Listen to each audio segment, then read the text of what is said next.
Professor Dawood और उनकी बेटी शाइस्ता एक दुकान से निकले। उनके हाथों में खरीदी हुई चीज़ों के बंडल थे। सड़क के किनारे उनके नीले रंग की कार खड़ी थी।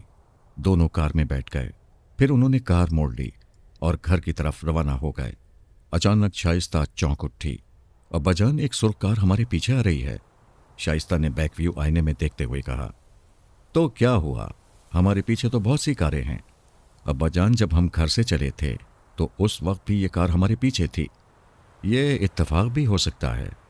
और सियाह कपड़ों में जो शख्स कार चला रहा है, मैंने उसे दुकान के अंदर भी देखा था। क्या ये भी इत्तेफाक है? क्या ये शख्स दुकान में भी हमारे पीछे था? ओह, फिर तो बात खतरे वाली है। जी हाँ, कार में पिछली सीट पर 3 आदमी और भी हैं। तुम ठीक कहती हो। और आगे जाकर हो सकता है ये अपनी कार को आगे निकाल लें और फिर हमें कार रोकने पर मजबूर कर दें। हाँ, ऐसा हो सकता है। क्या ये बेहतर नहीं रहेगा कि आप कोठी की तरफ जाएं ही ना? तो फिर किसी पुलिस स्टेशन चलूं? हाँ, ये ठीक रहेगा, शाइस्ता ने उनकी बात मानते हुए कहा। प्रोफेसर दाऊद ने तेजी से अपनी कार एक दूसरी सड़क पर मोड़ ली और पूरी रफ्तार पर छोड़ दी। लेकिन ये देखकर उनकी परेशानी की कोई इंतहा न रही कि सुर्ख कार ने भी उतनी ही तेजी से मोड़ काटा था और अब वो फिर उनके पीछे थी। अब कोई शक नहीं रहा, ये जरूर हमारा ताक़ुब कर रहे हैं और इनके इरादे भी नेक नहीं हैं। हाँ, आपका ख्याल ठीक है। क्या इस सड़क पर कोई पुलिस स्टेशन है? मुझे मालूम नहीं। भला पूरे शहर के पुलिस स्टेशनों के बारे में कैसे मालूम हो सकता है? आप रफ्तार क्यों नहीं बढ़ाते? शाइस्ता ने कहा। इन्हें आगे न निकलने दीजिएगा। अभी तक तो उन्होंने आगे निकलने की कोशिश की नहीं। सड़क खाली देखकर निकलेंगे। आप यूं करें, सड़क पर कोई मोड़ आए तो गाड़ी एकदम उस मोड़ पर मोड़ दें। क्यों, इससे क्या होगा? हो सकता है इस सड़क पर कोई पुलिस स्टेशन हो या कोई पुलिस वाला नजर आ जाए। अब तो मुझे यह भी मालूम नहीं कि हम कौन सी सड़क पर हैं, प्रोफेसर ने घबरा कर कहा। रफ्तार तेज कर दें, देखा जाएगा, शाइस्ता ने कहा। प्रोफेसर दाऊद ने एक बार फिर रफ्तार बढ़ाई। उसी वक्त सड़क आगे से एक तरफ मुड़ती नजर आई। उन्होंने आओ देखा न ताओ कार उस सड़क पर मोड़ दी। अरे, इस सड़क पर तो अंकल जमशेद का घर है, शाइस्ता चिल्लाई। हाँ, ये सड़क वही है। तो फिर आप सीधे उनके घर की तरफ चलें। ठीक है, तुम फिक्र ना करो। इससे पहले कि सुर्ख कार हमारे पास पहुंचे, हम इंस्पेक्टर जमशेद के घर में पनाह ले चुके होंगे। गुड, शाइस्ता के मुंह से निकला। जो ही इंस्पेक्टर जमशेद का घर करीब आया, प्रोफेसर दाऊद ने कार सड़क से नीचे उतारते हुए एकदम ब्रेक लगाए और साथ ही उन्होंने कार का दरवाज़ा खोल दिया। दूसरी तरफ शाइस्ता भी दरवाज़ा खोल चुकी थी। दोनों तेजी से इंस्पेक्टर जमशेद के घर की तरफ दौड़ गए। इधर वो दरवाजे पर पहुंचे, उधर सुर्ख कार उनकी कार से थोड़े फासले पर आकर रुकी। वो चारों कार से उतरकर उनकी तरफ दौड़े। अब्बाजान, दरवाज़ा बंद है। इससे पहले कि हम घंटी बजाकर दरवाज़ा खुलवाएं, वो लोग यहां पहुंच जाएंगे। शाइस्ता बौखला गई थी। तो फिर क्या करें? प्रोफेसर के मुंह से निकला। आइए बाग में रेंग जाएं। इस वक्त वो लोग हमें नजर नहीं आ रहे हैं। ठीक है। दोनों तेजी से झुके और झुके झुके बाग में दाखिल हो गए। उसके तकरीबन 30 सेकंड बाद दौड़ते हुए कदमों की आवाज़ आई और वो चारों दरवाजे पर पहुंच गए। बाड़ के पीछे छुपे हुए प्रोफेसर दाऊद और शाइस्ता ने देखा, वो दरवाजे की घंटी बजा रहे थे। सूरज गुरूब हो चुका था और तारीकी फैलती जा रही थी। शाम की चाय आज उन्होंने देर से पी थी। इसकी वजह यह थी कि इंस्पेक्टर जमशेद दफ्तर से अभी तक नहीं लौटे थे। पहले तो वो चाय की मेज़ पर उनका इंतज़ार करते रहे और जब वो ना आए तो महमूद ने शिराजी साहब के यहाँ जाकर फ़ोन पर मालूम किया कि उसके वालिद दफ्तर से एक चोरी के केस की तहकीकात करने चले गए हैं और आज देर से लौटेंगे। चुनाचे उन्होंने चाय पी ली और अब वो नाश्ते की मेज़ पर ही बैठे बातें कर रहे थे। आजकल चोरों को भी आराम नहीं, चोरियों पर चोरियां हो रही हैं, फरजाना कहने लगी। वो तुम्हारी तरह कामचोर तो नहीं है, फारूक ने फौरन कहा। अगर मुझे कामचोर कहा तो अच्छा ना होगा, फरजाना को गुस्सा आ गया। उसे लफ्ज़ कार चोर से चिढ़ थी। तो फिर तुम्हें क्या कहा जाए ताकि अच्छा हो सके? फारूक शरीर अंदाज में मुस्कुराया। बस बस, मुझसे बात ना करो। क्यों, तुमसे बात करना जुर्म है? फारूक भी उसके पीछे पड़ गया था। किससे पाला पड़ा है? फरजाना ने दोनों कानों में उंगलियां ठूंस लीं। फारूक से। समझूंगी तुमसे, फरजाना ने चलकर कहा। जो समझना है अभी समझ लेना, वरना अब्बा जान आ जाएंगे और अगर उन्होंने तुम्हें कुछ समझते हुए देख लिया तो फिर वो भी तुम्हें वही कहेंगे। वही क्या? कामचोर। मालूम होता है अम्मी, ये दोनों आज लड़े बगैर नहीं रहेंगे, महमूद ने दखल दिया। तुम्हारा भी जी चाह रहा है क्या? फरजाना उस पर उलट पड़ी। लो, अब मुझ पर भी बरस पड़ी। महमूद ने मजाक उड़ाने वाले अंदाज में कहा, क्या बात है फरजाना, आज तुम्हारा मूड क्यों खराब है? इन दोनों से अगर ठंडे दिमाग से लड़ोगी तो अच्छी रहोगी। बेगम जमशेद ने मुस्कुरा कर कहा, अम्मी जान, आपने सुना नहीं, फारूक ने मुझे कामचोर कहा है। वो भी एक बार नहीं, 2 बार। 2 बार? नहीं तो 1 बार ही तो कहा है, फारूक ने हैरत से कहा। हाँ, दूसरी बार तो उसने अब्बा जान की तरफ से कहा था। फिर महमूद हंसा। देखा, मैंने कहा था ना, ठंडे दिल से काम लो। बेगम जमशेद फिर मुस्कुराई। आप भी इन्हीं की तरफदारी कर रही हैं? फरजाना झुंझला गई। आज तुम्हें हुआ क्या है? उन्होंने पूछा।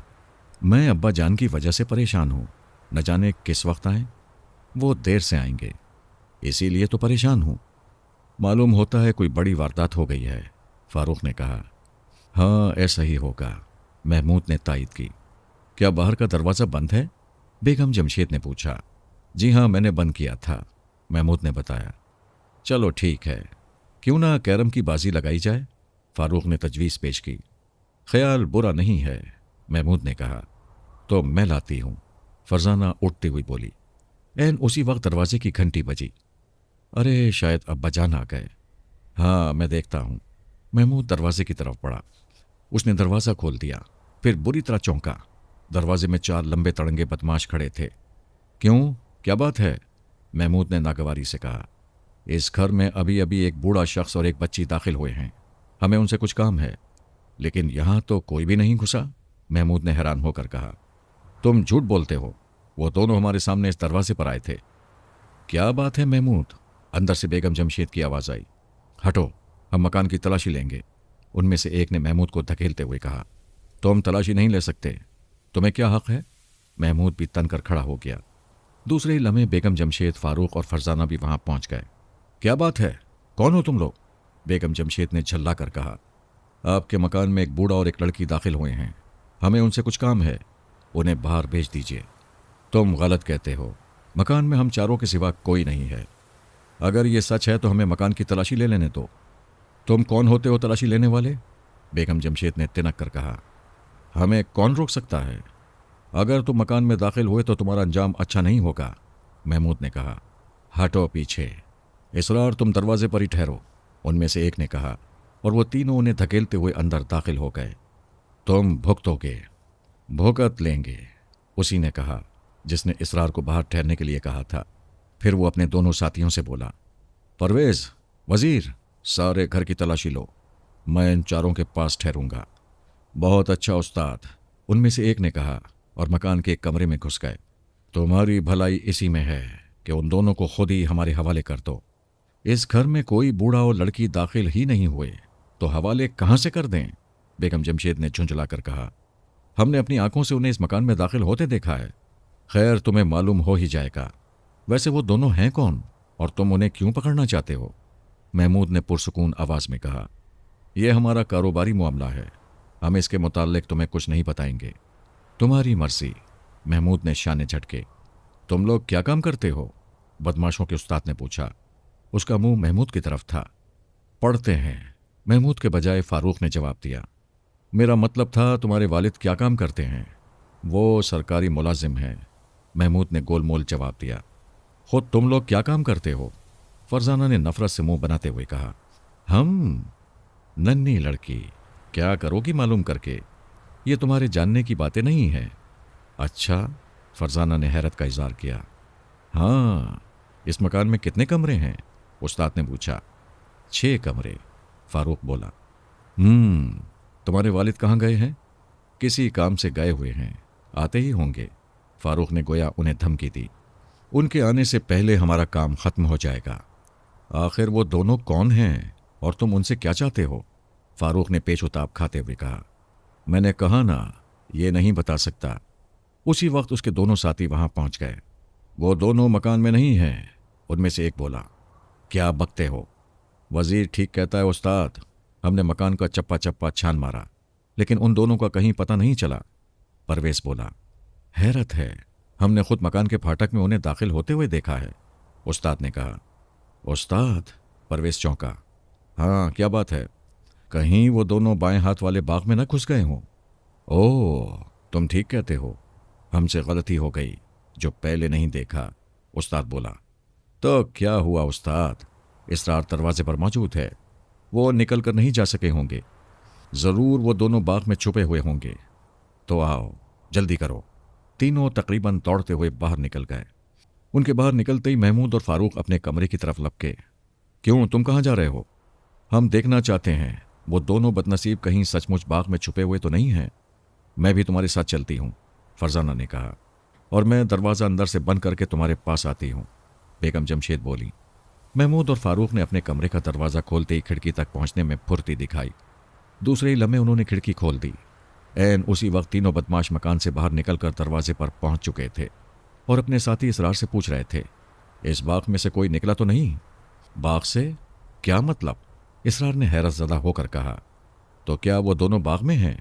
ख्याल तो यही है, लेकिन अंदर तो अंधेरा है, वो हमें नज़र नहीं आएंगे, इसरार ने कहा।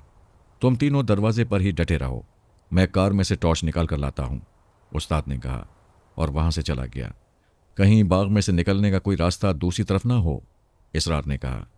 अगर कोई दूसरा रास्ता होगा तो वो कब के जा चुके होंगे, वजीर बोला।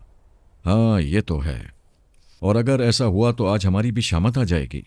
देखा जाएगा, उस्ताद भी तो हमारे साथ है, वो खुद ही जवाब दे देगा। उसी वक्त महमूद ने दो सायों को खिड़की की तरफ बढ़ते हुए देखा। फारूक, उन दो सायों को देख रहे हो? ये जरूर वही दोनों हैं। शायद तुम ठीक कह रहे हो। अगर ये दोनों पकड़े गए तो न जाने ये लोग इनके साथ क्या सलूक करें। तो फिर? फारूक ने पूछा। हमें इनकी मदद करनी चाहिए, लेकिन इनकी मदद करते करते हम खुद मुसीबत में न फंस जाएं, फारूक ने खदशा जाहिर किया। फंसते हैं तो फंस जाएं, लेकिन मुसीबत ज़दों की मदद तो करनी ही चाहिए। तो ठीक है, इससे पहले कि उनका साथी टॉर्च लेकर आए, इन दोनों को ऊपर चढ़ा लो और ऊपर चढ़ाते ही दरवाज़ा बंद कर देना। ठीक है। ऐन उसी वक्त वो दोनों खिड़की के नीचे पहुंच गए थे। इधर आ जाइए, महमूद ने सरगोशी की। अंदर उसी वक्त बेगम जमशेद भी दाखिल हो गई। महमूद ने हाथ नीचे लटका दिया था। दूसरे लम्हे एक नन्हा मुन्ना सा हाथ उसके हाथ में आ गया। उसने उसे ऊपर खींच लिया। कमरे में भी अंधेरा था और उन्होंने बिजली का बल्ब भी एहतियातन रोशन नहीं किया था। अंधेरे में उन्होंने देखा कि यह कोई लड़की थी। उसके बाद महमूद और फारूक दोनों ने अपना अपना हाथ नीचे लटका दिया। उन दोनों के हाथों को दो हाथों ने मजबूती से पकड़ लिया। साथ ही दरवाजे की तरफ से आवाज़ आई, मैं टॉर्च ले आया हूँ, आओ अंदर देखें। ये उस्ताद की आवाज़ थी। क्यों ना हम में से एक दरवाजे पर ही ठहरे, इसरार ने पूछा। हाँ ये ठीक रहेगा, तुम दरवाजे पर ही रहो, उस्ताद ने हिदायत की। इससे पहले कि वो तीनों टॉर्च लिए बाग में दाखिल होते, महमूद और फारूक बूढ़े आदमी को खींचकर खिड़की बंद कर चुके थे। वो तीनों बाग में दाखिल हो गए। उस्ताद सबसे आगे था, टॉर्च उसके हाथ में थी। ये एक छोटा सा बाग था। इसमें फूलों और फलों के बेशुमार पौधे थे। टॉर्च की रोशनी दरख्तों और पौधों और बाड़ पर रेंगने लगी। हमसे गलती हो गई है, परवेज को अचानक ख्याल आया। वो क्या? वो ठिठक कर रुक गए। हमें चाहिए था कि इसरार को प्रोफेसर की कार के पास खड़ा कर देते। हो सकता है वो दोनों किसी तरफ से निकलकर कार तक पहुंचने में कामयाब हो जाएं। हाँ ये बात तो ठीक है। अच्छा तो तुम जाकर इसरार से कह दो, उस्ताद ने कुछ सोचते हुए कहा। फिर बोला, और तुम दरवाजे पर ठहरना। अच्छा। परवेज चला गया। वजीर उस्ताद के साथ साथ आगे बढ़ने लगा। उन्होंने पूरी बाड़ और तमाम दरख्त देख डाले, लेकिन प्रोफेसर और उनकी बेटी का कहीं पता ना चला। हैरत है, उन्हें ज़मीन खा गई या आसमान निकल गया? आखिर वो कहाँ चले गए? और फिर उनकी कार बाहर ही मौजूद है। खैर वो यहाँ से कुछ फासले पर जाकर टैक्सी लेकर जा सकते हैं। कार जान से ज़्यादा प्यारी तो नहीं हो सकती ना। फिर क्या किया जाए? एक चक्कर और लगाकर देख लेते हैं। हो सकता है वो किसी दरख्त या पौधे के पीछे छुपे हुए हों और हमें नजर ना आ रहे हों। मुझे उम्मीद नहीं, हमने बहुत गौर से देखा था। फिर भी क्या हरज है, चलो देख लेते हैं। एक बार फिर बाग की तलाशी का काम शुरू हो गया। उन्होंने इस मर्तबा और भी ज्यादा एहतियात से देखा। पूरी बाड़ छान मारी, एक एक दरख्त और पौधा देख डाला। अचानक टॉर्च की रोशनी बंद खिड़की पर पड़ी। वो दोनों चौंक उठे। तुम इस खिड़की को देख रहे हो? उस्ताद ने कहा। हाँ उस्ताद देख रहा हूँ, वजीर बोला। क्या ख्याल है? उस्ताद ने अजीब लहजे में कहा। आप यही सोच रहे हैं ना कि कहीं वो दोनों इस खिड़की के जरिए अंदर ना पहुंच गए हों? हाँ तुम्हारा ख्याल ठीक है, उस्ताद ने कहा, लेकिन हम तो मकान के अंदर से तलाशी ले चुके हैं। तुम समझे नहीं, वो दोनों तलाशी के बाद अंदर दाखिल हुए होंगे। तो फिर हम क्या करें? वजीर ने पूछा। हम एक बार फिर मकान की तलाशी लेंगे। ये ठीक है, तो आओ चलें। वो दोनों बाग से निकलकर दरवाजे की तरफ बढ़े। यहाँ वजीर मौजूद था। क्यों, क्या रहा? वो दोनों बाग में नहीं है। इसरार कहाँ है? प्रोफेसर की कार के पास। हम एक बार फिर मकान की तलाशी लेंगे, इसलिए तुम इसरार से कहकर आओ कि वो कार और दरवाजे दोनों पर नजर रखे। हम तीनों अंदर चलेंगे। अच्छा। परवेज कार की तरफ चला गया। दोनों उसकी वापसी का इंतजार करने लगे। यूं ही वो वापस आया, उस्ताद ने एक बार फिर दस्तक दी। कमरे की बत्ती न जलाना, बेगम जमशेद ने धीमे लहजे में कहा। हाँ, उन दोनों को दूसरे कमरे में ले चलते हैं। दूसरे कमरे में पहुंचते ही उन्होंने बिजली का बल्ब रोशन कर दिया। दूसरे ही लम्हे उनकी आंखें फटी की फटी रह गईं। आप? चारों के मुंह से हैरत और खौफ की ज्यादती से निकला। उनके सामने प्रोफेसर दाऊद और शाइस्ता खड़े थे। ये सब क्या है? ये कौन है जो आपका पीछा कर रहे हैं? मालूम नहीं कौन लोग हैं। हम दोनों शॉपिंग के लिए घर से निकले थे। वापसी पर इनके ताक़ुब का पता चला। हम अंधाधुंध भाग खड़े हुए, फिर इस सड़क पर मुड़ गए। तुम्हारे घर के पास पहुंचकर यह ख्याल आया कि हम ज्यादा महफूज रहेंगे। इस ख्याल के आते ही हम कार से उतरकर तुम्हारे दरवाजे की तरफ दौड़े। ऐन उसी वक्त उनकी कार आकर रुकी। दरवाज़ा अंदर से बंद था, इसलिए इतना वक्त नहीं था कि दस्तक देकर दरवाज़ा खुलवाया जा सकता। चुनाचे हम दोनों बाग में घुस गए। वो लोग एक बार अंदर की तलाशी ले चुके हैं। मैं जानता हूं, प्रोफेसर बोले। जमशेद कहाँ है? वो अभी तक वापस नहीं लौटे। कोई बड़ी चोरी हो गई है, मौका वारदात पर गए हैं। ओह, ये तो बहुत बुरा हुआ। क्यों, बुरा क्या हुआ? अब तो वो लोग बाग की तलाशी के बाद चले ही जाएंगे, महमूद ने कहा। शायद वो इतनी आसानी से न जाएं। उनकी नज़र बाग वाली खिड़की पर जरूर पड़ेगी, और फिर बाहर मेरी कार मौजूद है। अम्मी, आप दरवाज़ा बंद कर चुकी हैं ना? हाँ, और खिड़की भी अंदर से बंद कर दी गई है, फारूक ने बताया। बस फिर फिलहाल घबराने की ज़रूरत नहीं है, इत्मीनान से बैठें, बेगम जमशेद ने कहा। नहीं अम्मी, हमें आइंदा के लिए सोच लेना चाहिए। फ़र्ज़ कीजिए वो लोग फिर तलाशी लेने आ जाते हैं, तो इस सूरत में हमें क्या करना होगा? महमूद ने कहा। सोचो, जहन पर जोर दो, फारूक ने कहा। कुछ तुम भी अपने जहन को काम में लाओ, फरजाना बोली। तरकीबें सोचने में तुम्हारा जवाब नहीं है, इसलिए मैं ये जिम्मेदारी तुम्ही को सौंपता हूं। सब लोग सोचें, बेगम जमशेद बोली। ये वक्त मजाक का नहीं है। अगर तुम्हारे अब्बा जान घर में होते तो कोई परेशानी वाली बात नहीं थी। हाँ, ये तो ठीक है। फिर सभी गहरी सोच में खो गए। चंद सेकंड्स भी ना गुजरे होंगे कि फरजाना ने पुरजोश अंदाज में चुटकी बजाई। वो मारा। मैं जानता था तुम ही मारोगी, फारूक ने मुस्कुराकर कहा। जल्दी बताओ, क्या सोचा है तुमने? बेगम जमशेद ने कहा। अंकल और शाइस्ता को एक कमरे में बंद कर देते हैं और दरवाजे पर ताला लगा देते हैं। गुड, महमूद के मुंह से निकला। तरकीब तो। उसी वक्त दरवाजे पर जोर से दस्तक दी गई। लो, वो आ गए। बेगम जमशेद घबरा गई। घबराइए नहीं अम्मी, महमूद बोला। अब क्या करें? फारूक ने कहा। घर में जो सबसे अच्छा ताला है वो जल्दी से ले आए अम्मी। अच्छा, अभी लाई। बेगम जमशेद दौड़ी गईं। उसी वक्त दोबारा दस्तक दी गई। हो सकता है ये अब्बा जान हो, फारूक ने ख्याल जाहिर किया। अब्बा जान इतनी जोर से दस्तक नहीं दे सकते। हाँ ठीक है, ये जरूर वही लोग हैं। तीसरी मर्तबा फिर दरवाज़ा खटखटाया गया। कैसे जाहिल लोग हैं। दरवाजे पर कॉल बेल का बटन लगा हुआ है, फिर भी दरवाज़ा खटखटा रहे हैं, प्रोफेसर बोले। रोब डालने के लिए। उसी वक्त बेगम जमशेद ताला लिए अंदर दाखिल हो गईं। जाइए अम्मी, आप दरवाज़ा खोल दें, लेकिन खोलने से पहले एक आध मिनट ज़ाया करना ना भूलें, महमूद ने कहा। अच्छा, बेगम जमशेद दरवाजे की तरफ चली गईं। अंकल, आप और शाइस्ता इस कमरे में बेफिक्र रहें। कमरे की खिड़कियां बंद हैं। अगर किसी खिड़की पर 3 बार उंगली से दस्तक दी जाए तो आप वो खिड़की खोल दीजिएगा। ये क्यों? प्रोफेसर हैरान रह गए। शायद ऐसा करना पड़े। अब आप बेफिक्र रहें, महमूद ने कहा। उसके बाद महमूद ने कमरे के दरवाजे पर ताला लगा दिया और तेजी से उस कमरे से हट आए। फिर वो अपने कमरे में चले आए। अब इस चाबी का क्या करें? महमूद ने पूछा। लाओ, मैं इसे बाग में कहीं छुपा आऊं, फरजाना बोली। अच्छा, ये लो। फरजाना ने चाबी ली, खिड़की खोली और आवाज़ किए बगैर बाग में उतर गई। उसने जल्दी से एक दरख्त के नीचे एक खुश्क शाख की मदद से गड़ा खोदा और चाबी उसमें दफन कर दी। दूसरे ही लम्हे वो दोबारा कमरे में थी। उसी वक्त बैरूनी दरवाज़ा खुलने की आवाज़ आई। बेगम जमशेद ने दरवाजे पर पहुंचकर पूछा, कौन है? हम हैं, दरवाज़ा खोलो, बाहर से रौबदार आवाज आई। हम कौन? उन्होंने कहा। वही जिन्होंने अभी अभी मकान की तलाशी ली थी। अब क्या चाहते हो? हम एक बार फिर तलाशी लेना चाहते हैं। हरगिज़ नहीं, तुम तलाशी नहीं ले सकते। हम ले सकते हैं। दरवाज़ा खोलो। दरवाज़ा नहीं खुलेगा तो हम दरवाज़ा तोड़ देंगे। दरवाज़ा खोलती हो या हम तोड़ना शुरू करें? ठहरो, मैं खोलती हूं, बेगम जमशेद ने कहा और दीवार के साथ लगकर खड़ी हो गई। कई सेकंड इसी तरह गुजर गए। क्या बात है, तुमने दरवाज़ा नहीं खोला? बेगम जमशेद ने कोई जवाब नहीं दिया। उन्होंने फिर दरवाज़ा खटखटाया। बेगम जमशेद मुस्कुराईं और कदमों की आवाज़ पैदा करते हुए दरवाज़ा खोल दिया। मैं ज़रा चाबी लेने गई थी। चाबी? उनके उस्ताद ने हैरान होकर कहा। इसमें ताला कहाँ है? उस्ताद ने पूछा। ताला? अरे ताला कहाँ गया? बेगम जमशेद ने भी हैरत का मुजाहरा किया। बताओ कहाँ है ताला? दरअसल इस मकान पर आसेब का साया है। ये क्या बकवास है? परवेज चिल्लाया। हाँ, ये मकान आसेब ज़दा है। अभी अभी ताला और चाबी मेरे हाथ में थे और अब गायब हैं। हमें तुम्हारी किसी बात पर यकीन नहीं। हम जानते हैं वो दोनों मकान के अंदर मौजूद हैं।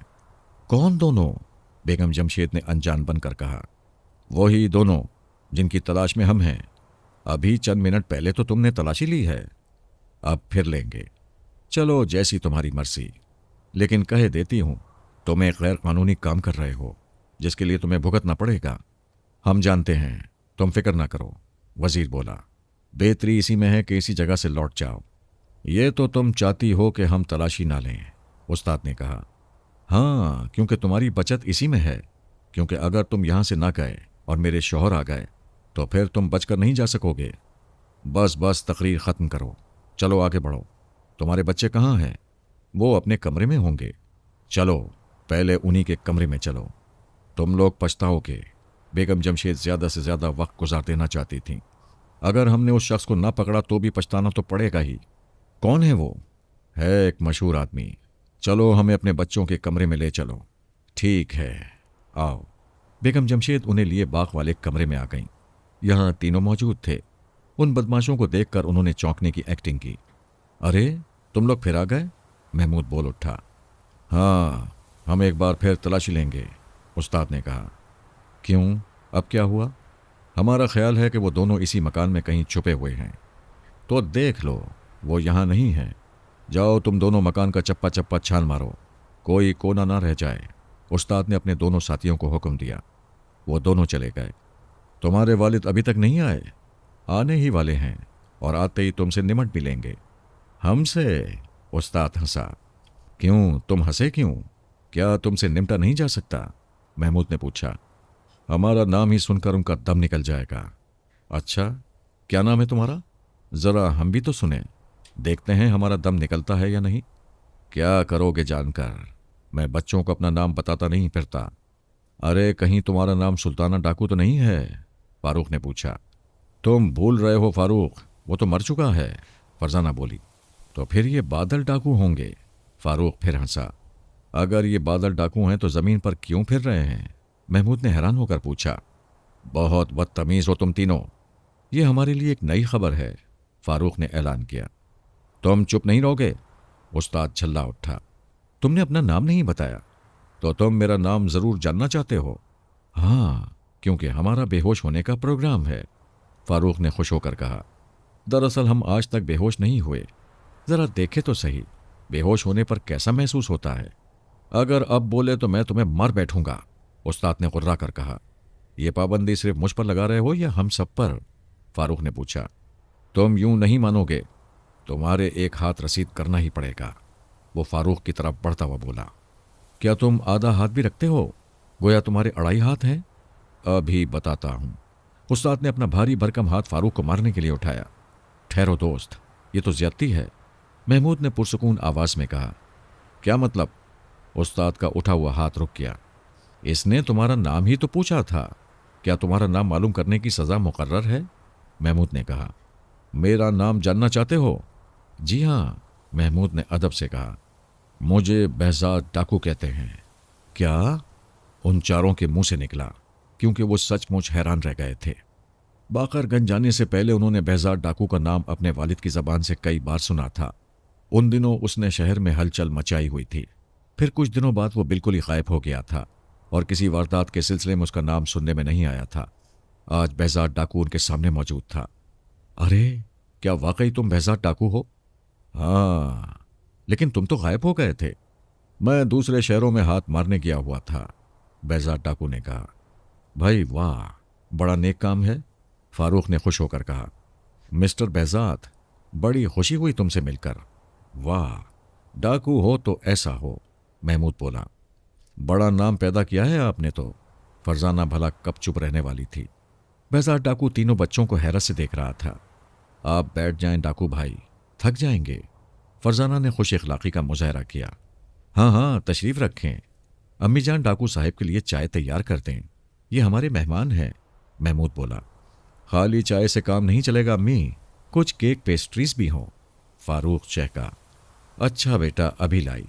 बेगम जमशेद दरवाजे की तरफ बढ़ी। यह सब क्या है? तुम किस किस्म के बच्चे हो? behzad ने झुंझुलाकर कहा। बच्चे किस किस किस्म के होते हैं, पहले तो ये बताइए, फरजाना ने पूछा। अरे तुम कहाँ जा रही हो? behzad डाकू ने दरवाजे की तरफ बढ़ती हुई बेगम जमशेद से कहा। आपके लिए चाय बनाने, बेगम जमशेद ने मुस्कुराकर कहा। खबरदार, तुम में से कोई कमरे से बाहर कदम न रखे। क्यों, क्या चाय पीने का मूड नहीं है? फरजाना ने पूछा। खामोश रहो, अजीब आदमी हो तुम। आदमी कहाँ, बच्चे हैं, फारूक बोला। अगर अब तुम में से कोई बोला तो मैं बर्दाश्त नहीं करूंगा। शुक्रिया, आपने हमें बता तो दिया कि आप कब तक बर्दाश्त कर सकते हैं। उसी वक्त behzad डाकू के दोनों साथी वहां आ थमके। वो दोनों पूरे मकान में कहीं नहीं है उस्ताद। अलबत्ता, परवेज कुछ कहते कहते रुक गया। अलबत्ता क्या? अलबत्ता एक कमरे को ताला लगा हुआ है। क्या मतलब? पूरे मकान में सिर्फ एक कमरे को ताला लगा हुआ है, हम उसकी तलाशी नहीं ले सके। उस कमरे के ताले की चाबी कहाँ है? behzad डाकू ने पूछा। अब्बा जान के पास, महमूद ने तेजी से कहा। क्या मतलब? उसने गुस्से से कहा। किस बात का मतलब पूछ रहे हैं आप? अब्बा जान का या ताले का? महमूद ने मजाक उड़ाने वाले लहजे में कहा। खामोश।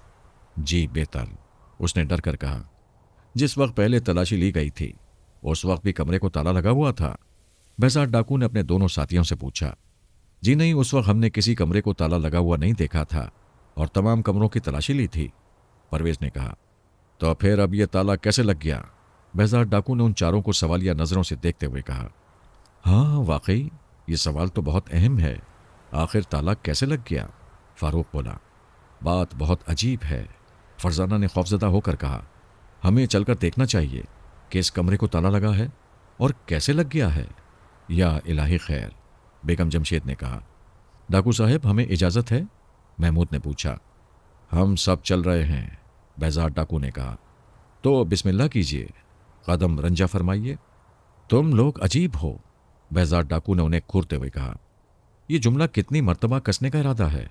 फारूक ने मासूमियत से पूछा। क्यों, ये क्यों कहा तुमने? इसलिए कि इस वक्त तक आप 3 मर्तबा तो कह चुके हैं। बकवास मत करो, चलो दिखाओ वो कौन सा कमरा है। सब बाहर निकलकर बंद कमरे के दरवाजे पर आ गए। क्या वो दोनों इस कमरे में हैं? behzad डाकू ने अचानक सवाल किया। कौन दोनों? फरजाना तेजी से बोली। हाँ, कौन दोनों? महमूद ने भी कहा। वही बड़े मियाँ और लड़की। अगर वो इस कमरे में हैं तो हमारे लिए इससे ज़्यादा हैरत की बात नहीं हो सकती, क्योंकि ये हमारे वालिद का कमरा है और वो इसे मुकफ़िल रखते हैं। लेकिन इससे ये ना समझ लेना कि वो इसमें अपनी तमाम नकदी रखते होंगे, इसलिए कुफल लगाकर रखते हैं। दरअसल ये बात नहीं है, इस कमरे में वो अपने कागजात रखते हैं, इसीलिए हमेशा कुफल लगाकर रखते हैं। लेकिन थोड़ी देर पहले तो ताला लगा हुआ नहीं था, वजीर ने कहा। तब फिर ये ज़रूर भूत परीत की शरारत होगी, बेगम जमशेद ने कहा। क्या मतलब? मैंने बताया था ना कि मकान आसेब ज़दा है। हो सकता है जिस वक्त आपने पहले तलाशी ली थी उस वक्त भूतों ने आपके एहतराम में ताला खोल दिया हो, वरना इस कमरे को तो हर वक्त ताला लगा रहता है।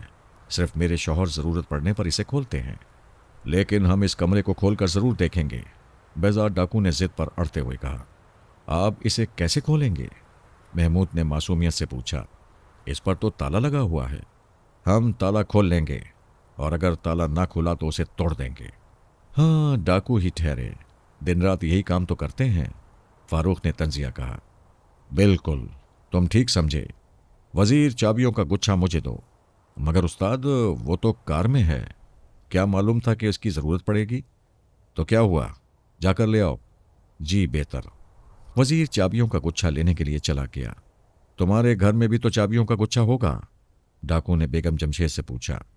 हम डाकू तो नहीं हैं, उनके बजाय फारूक ने कहा। हाँ हाँ बिल्कुल, चाबियों का गुच्छा तो डाकुओं और चोरों के पास होता है, महमूद बोला। हर घर में चाबियों का एक गुच्छा होता है। बेजार डाकू ने आंखें निकाली। अच्छा, मुझे नहीं मालूम था, फारूक ने हैरत का इजहार किया। कमाल है, ये बात तो मुझे भी मालूम नहीं थी, महमूद बोला। क्यों अम्मी, क्या हमारे घर में कोई चाबियों का गुच्छा है? हाँ, एक है तो सही। तब तो डाकू मियाँ ठीक ही कहते हैं। जरा वो गुच्छा तो लाओ, बेजात ने कहा। अच्छा। बेगम जमशेद जाने के लिए मुड़ गई। ठहरो, बेजात डाकू ने सख्त लहजे में कहा। तुम अजीब डाकू हो, फारूक ने चीबची होकर कहा। क्यों? खुद ही तो कहा है कि चाबियों का गुच्छा लाओ। अब अगर वो जाने लगी तो कहते हो ठहरो। हाँ, मेरा साथी साथ जाएगा, बेजात डाकू ने कहा। बिल्कुल, वो तो जाएगा ही। साथियों का काम ही साथ जाना होता है, फरजाना ने कहा। मेरा साथी तुम्हारी अम्मी के साथ जाएगा। क्यों, इसकी क्या ज़रूरत है? ताकि ये पुलिस को फ़ोन ना कर दें। लेकिन हमारे घर में तो फ़ोन है ही नहीं, महमूद ने बताया। अच्छा, फ़ोन नहीं है? नहीं, फिर भी ये साथ जाएगा। एहतियात का तकाजा यही है।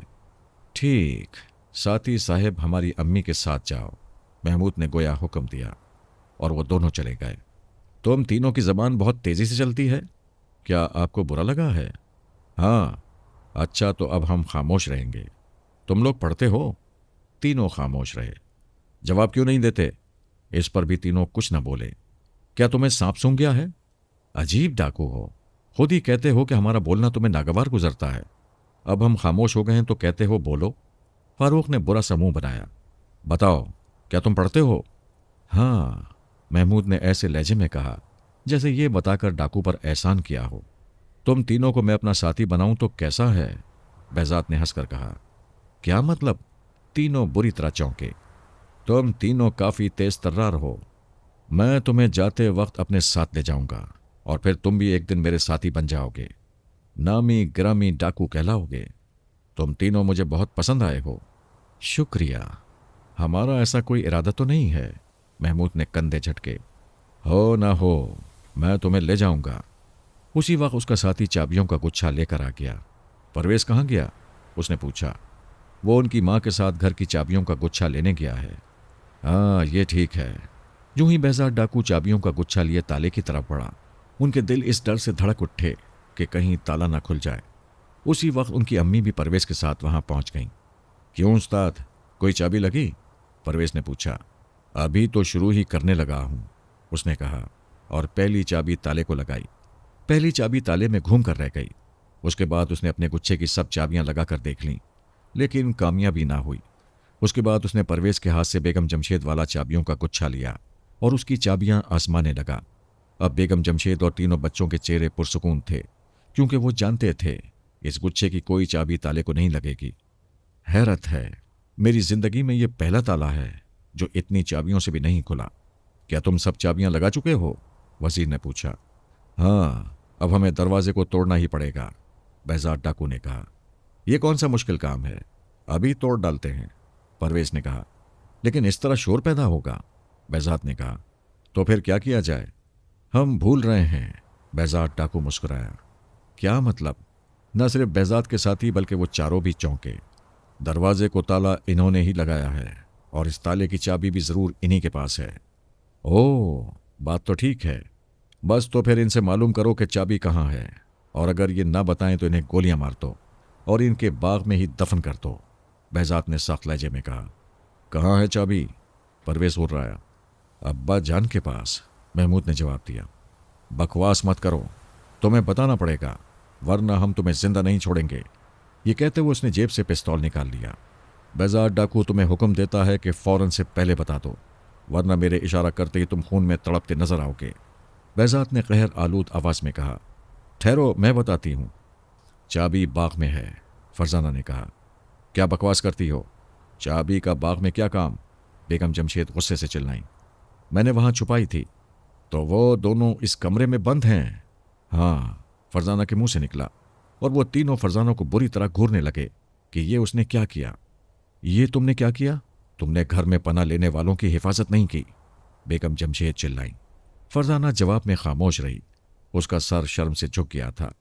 जाओ चाबी लेकर आओ। वजीर तुम इसके साथ जाओ, बेजात ने कहा। अच्छा उस्ताद, वजीर ने फरजाना का बाजू पकड़ते हुए कहा। फरजाना ने महमूद की तरफ देखा और वजीर के साथ बाहर चली गई। हम बाजी हार चुके हैं अम्मी, अब इसके सिवा कोई चारा नहीं कि हम उन दोनों को इनके हवाले कर दें, महमूद ने कहा। हाँ तुम ठीक कहते हो, बेगम जमशेद बोली। मिस्टर डाकू, क्या मैं पेशाब कर सकता हूँ? हाँ जाओ, बेजात ने अपनी कामयाबी पर खुश होते हुए कहा। महमूद तेजी से मुड़ा और कमरे की दूसरी तरफ आ गया। उसने खिड़की पर 3 बार आहिस्ता आहिस्ता उंगली मारी। खिड़की फौरन ही खुल गई। महमूद ने होठों पर उंगली रखकर उनको खामोश रहने और बाहर आने का इशारा किया। दोनों आवाज पैदा किए बगैर खिड़की से बाहर आ गए। महमूद उन्हें अपने कमरे में ले आया। आप दोनों वॉशरूम में चले जाएं, दरवाज़ा अंदर से बंद कर लें। अगर दरवाज़ा तोड़ा जाने लगे तो बाथरूम का दरवाज़ा दूसरे कमरे में भी खुलता है। आप खामोशी से पहले कमरे में जाकर दरवाज़ा अंदर से बंद कर दें। एक बार फिर आप उसी कमरे में पहुंच जाएंगे और बाहर फिर से ताला लग चुका होगा। ये बातें उसने धीमे लहजे में कही थीं।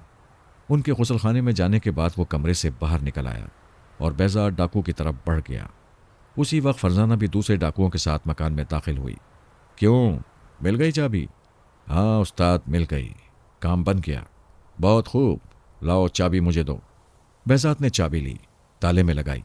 दूसरे ही लम्हे खटाक की आवाज़ के साथ ताला खुल गया। उसने बेताबी से दरवाज़ा खोल दिया।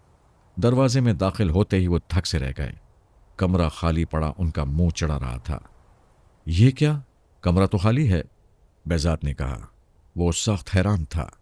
तो आपका क्या ख्याल था, इस कमरे में दौलत के अंबार लगे होंगे? बकवास मत करो। वो दोनों कहाँ हैं जिनको तुमने पनाह दी थी? हमने किसी को भी पनाह नहीं दी थी। तो फिर इस कमरे को ताला क्यों लगाया था? चाबी बाग में क्यों छुपाई थी? हमारे अब्बा जान का हुक्म है कि कमरा किसी को ना देखने दिया जाए, महमूद ने बात बनाई। तुम झूठ बोलते हो, वो दोनों जरूर इस कमरे में थे। तो फिर ढूंढ लो कहाँ गए, फारूक ने तंग आकर कहा। तीनों बदमाश ने एक बार फिर गुस्से के आलम में तलाशी शुरू की, यहां तक कि वो उनके कमरे में दाखिल हो गए। वजीर ने आगे बढ़कर बाथरूम का दरवाज़ा धकेला। दरवाज़ा टस से मस ना हुआ तो वो चौंक उठा। गुसल खाने का दरवाज़ा अंदर से बंद है, उसने कहा। क्या बंद है? कौन है अंदर? ये चारों तो हमारे पास खड़े हैं। मैं कह चुकी हूं मकान आसेब ज़दा है। ज़रूर किसी आसेब ने दरवाज़ा अंदर से बंद कर लिया होगा। नहीं, अंदर वही दोनों हैं। दरवाज़ा तोड़ दो, बेजार डाकू ने कहा।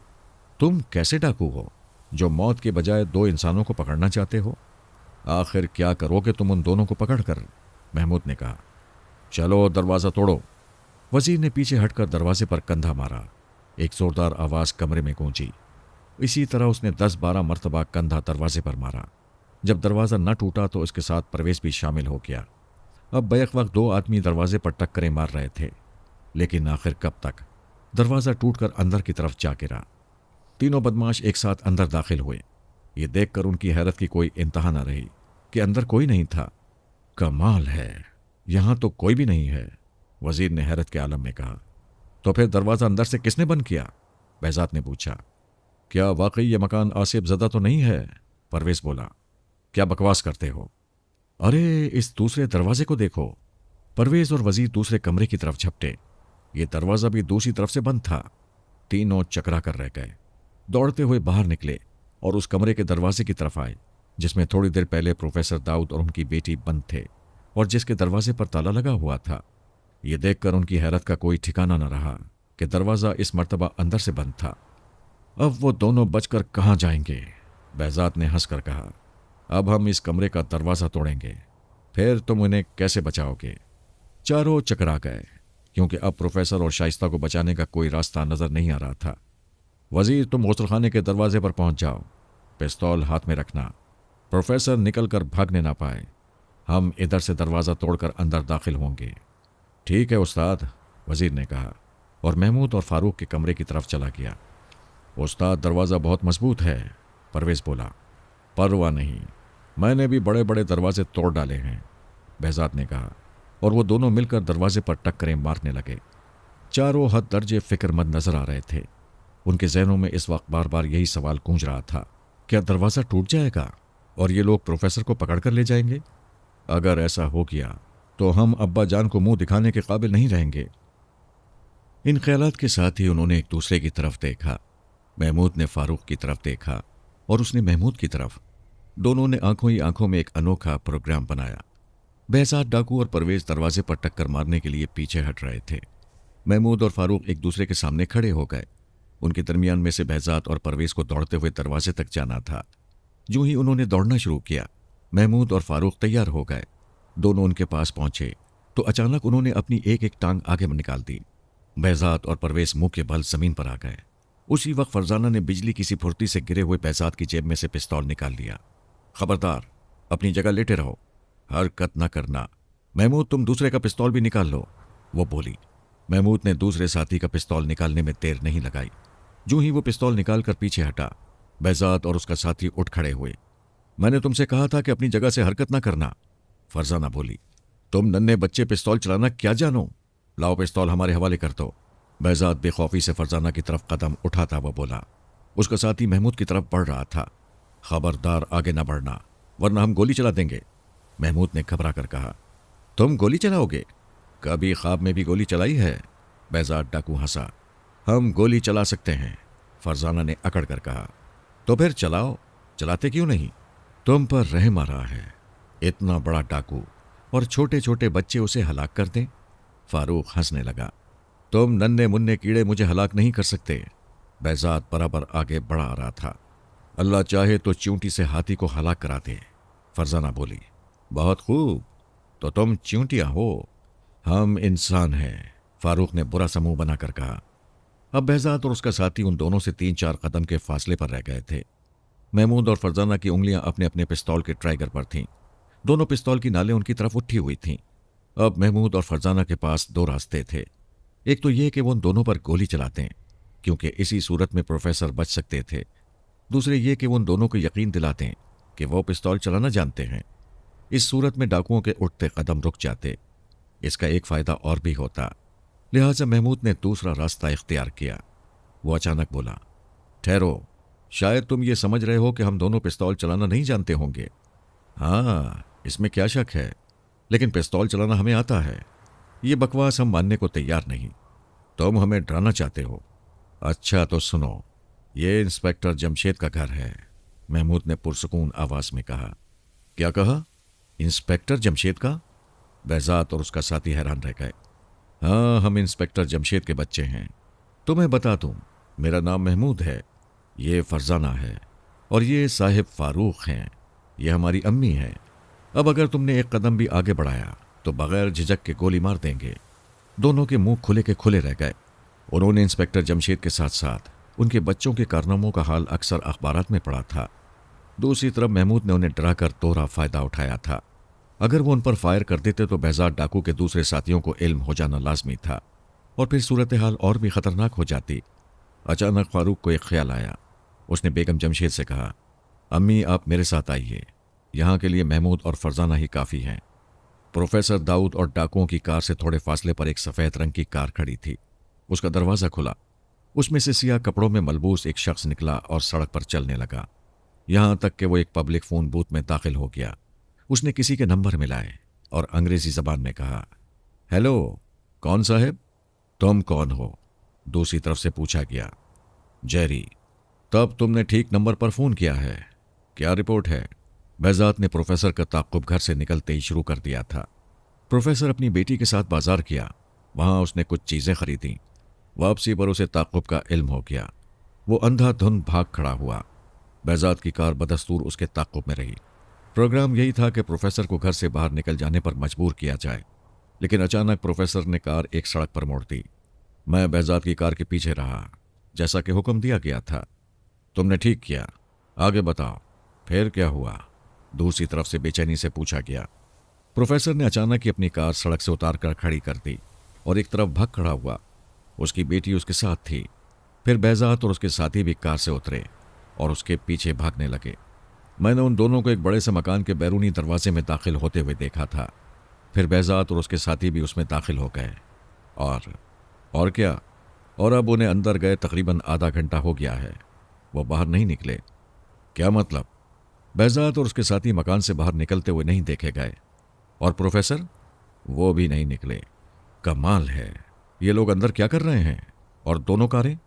वो उसी तरह सड़क के किनारे खड़ी हैं। हम्म, तो तुम अंदर जाकर हालात का जायजा ले सकते हो, दूसरी तरफ से कहा गया। जी बेहतर। मैं आपको एक बात और बताना चाहता हूं। वो क्या? जहां तक मेरी मालूमात का ताल्लुक है, यह मकान इंस्पेक्टर जमशेद का है। क्या? दूसरी तरफ से हलक फाड़ कर पूछा गया। जी हाँ। क्या बहजाद को इस बात का इल्म नहीं था? मेरा ख्याल है वो नहीं जानता था। अरे ये तो बहुत बुरा हुआ। अगर बहजाद को पकड़ा गया तो हमारा राज फाश हो जाएगा। अब तुम अंदर मत जाना, उसी जगह हमारा इंतजार करो, हम पहुंच रहे हैं। फारूक अपने कमरे में दाखिल हुआ। यहां वजीर गुसल खाने के दरवाजे पर मौजूद था। वो उसे अंदर दाखिल होता हुआ देखकर चौंका। उसका पिस्तौल फारूक पर तन गया। क्यों? तुम यहां क्यों आए हो? क्या बात है? बहजाद ने तुम्हें बुलाया है। उन्होंने प्रोफेसर और उसकी लड़की को पकड़ लिया है। क्या? पकड़ लिया है? हाँ। क्या दरवाज़ा टूट गया था? हाँ। चलो, तुमने बहुत बड़ी खुशखबरी सुनाई है। इस काम के बदले में हमें हज़ारों रुपए मिलेंगे, वजीर खुश होकर बोला। दोनों कमरे के दरवाजे की तरफ चले। फारूक उसके पीछे था। मेरे आगे चलो, वजीर ने कहा। मुझे तुम्हारे इस पिस्तौल से डर लगता है, कहीं चल गया तो? अरे अब इसकी ज़रूरत नहीं, मैं इसे जेब में रख लेता हूँ, वजीर ने कहा और पिस्तौल जेब में रख लिया। फारूक उसके आगे आ गया और चलता हुआ कमरे से बाहर निकल आया। बाहर निकलने से पहले वो खांसा भी था। उसके पीछे वजीर बाहर निकला। साथ ही उसके सर पर कोई चीज़ पूरे जोर से मारी गई। वो तेवरा कर गिर पड़ा। उसके हलक से आवाज़ तक न निकल सकी। बहुत खूब अम्मी, आपने बहुत शानदार हाथ मारा, फारूक ने दीवार के साथ लगी खड़ी अपनी अम्मी से कहा। उनके हाथ में एक हॉकी स्टिक थी। मैंने जिंदगी में पहली मर्तबा किसी को इस तरह जख्मी किया है, बेगम जमशेद ने घबरा कर कहा।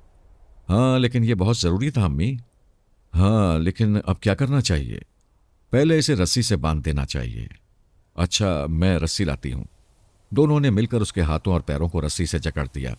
उसके बाद वो बैरूनी दरवाजे की तरफ बढ़े। यहां इसरार मौजूद था।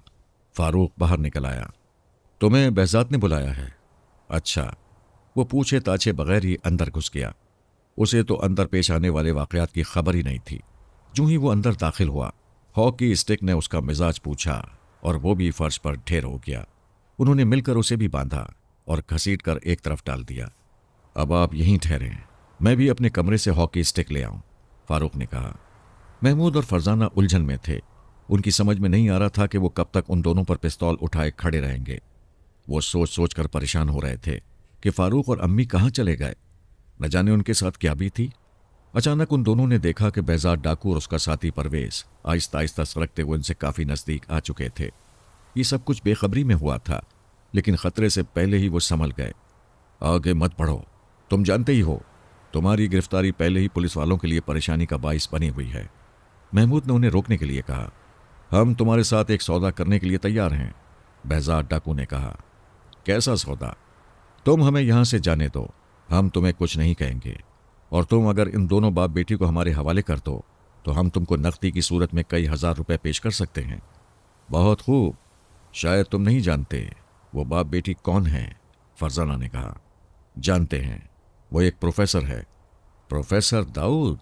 फरजाना ने मुस्कुराकर कहा। अरे तुम उसे जानते हो? हम तीनों उन्हें अंकल कहते हैं, वो हमारे वालिद के दोस्त हैं। ओह, बहजाद हैरान रह गया। इस सूरत में तुम सोच सकते हो कि हम उन्हें किसी कीमत पर तुम्हारे हवाले नहीं कर सकते, तो फिर हमें जाने दो। क्यों? अब हालात हमारे काबू में हैं। अभी मेरे दो साथी बाहर मौजूद हैं, वो इधर निकल आए तो तुम्हारा बचना मुश्किल हो जाएगा। वो इधर आएंगे तो हम उनसे भी समझ लेंगे, तुम फिक्र ना करो। तुम्हारी मर्जी, बहजाद डाकू ने शाने उचकाए। उसी वक्त महमूद और फरजाना ने फारूक और अम्मी को दबे पांव बहजाद और उसके साथी की तरफ बढ़ते देखा। वो घबरा गए। उन दोनों के हाथों में हॉकी स्टिकें थीं। उनके दिल धक धक करने लगे। ऐसे में फरजाना ने सोचा कि इन्हें बातों में लगाए रखना चाहिए ताकि ये पीछे मुड़कर न देखने पाएं। वो फौरन कहने लगी, वैसे महमूद, अगर हम इनकी पहली बात मान लें तो? क्या मतलब? महमूद ने गुस्से से कहा। वो फरजाना का मतलब समझ गया था। मेरा मतलब यह है कि हम इन्हें जाने दें तो इसके बदले में ये हमें क्या देंगे? इसके बदले में हम तुम्हें कुछ नहीं दे सकते। अलबत्ता अगर तुम प्रोफेसर दाऊद को हमारे हवाले कर दो तो हम तुम्हें 5,000 रुपये इसी वक्त दे सकते हैं। अरे बस सिर्फ 5,000? फरजाना ने मजाक उड़ाने वाले अंदाज में कहा। चलो 7,000 ले लो।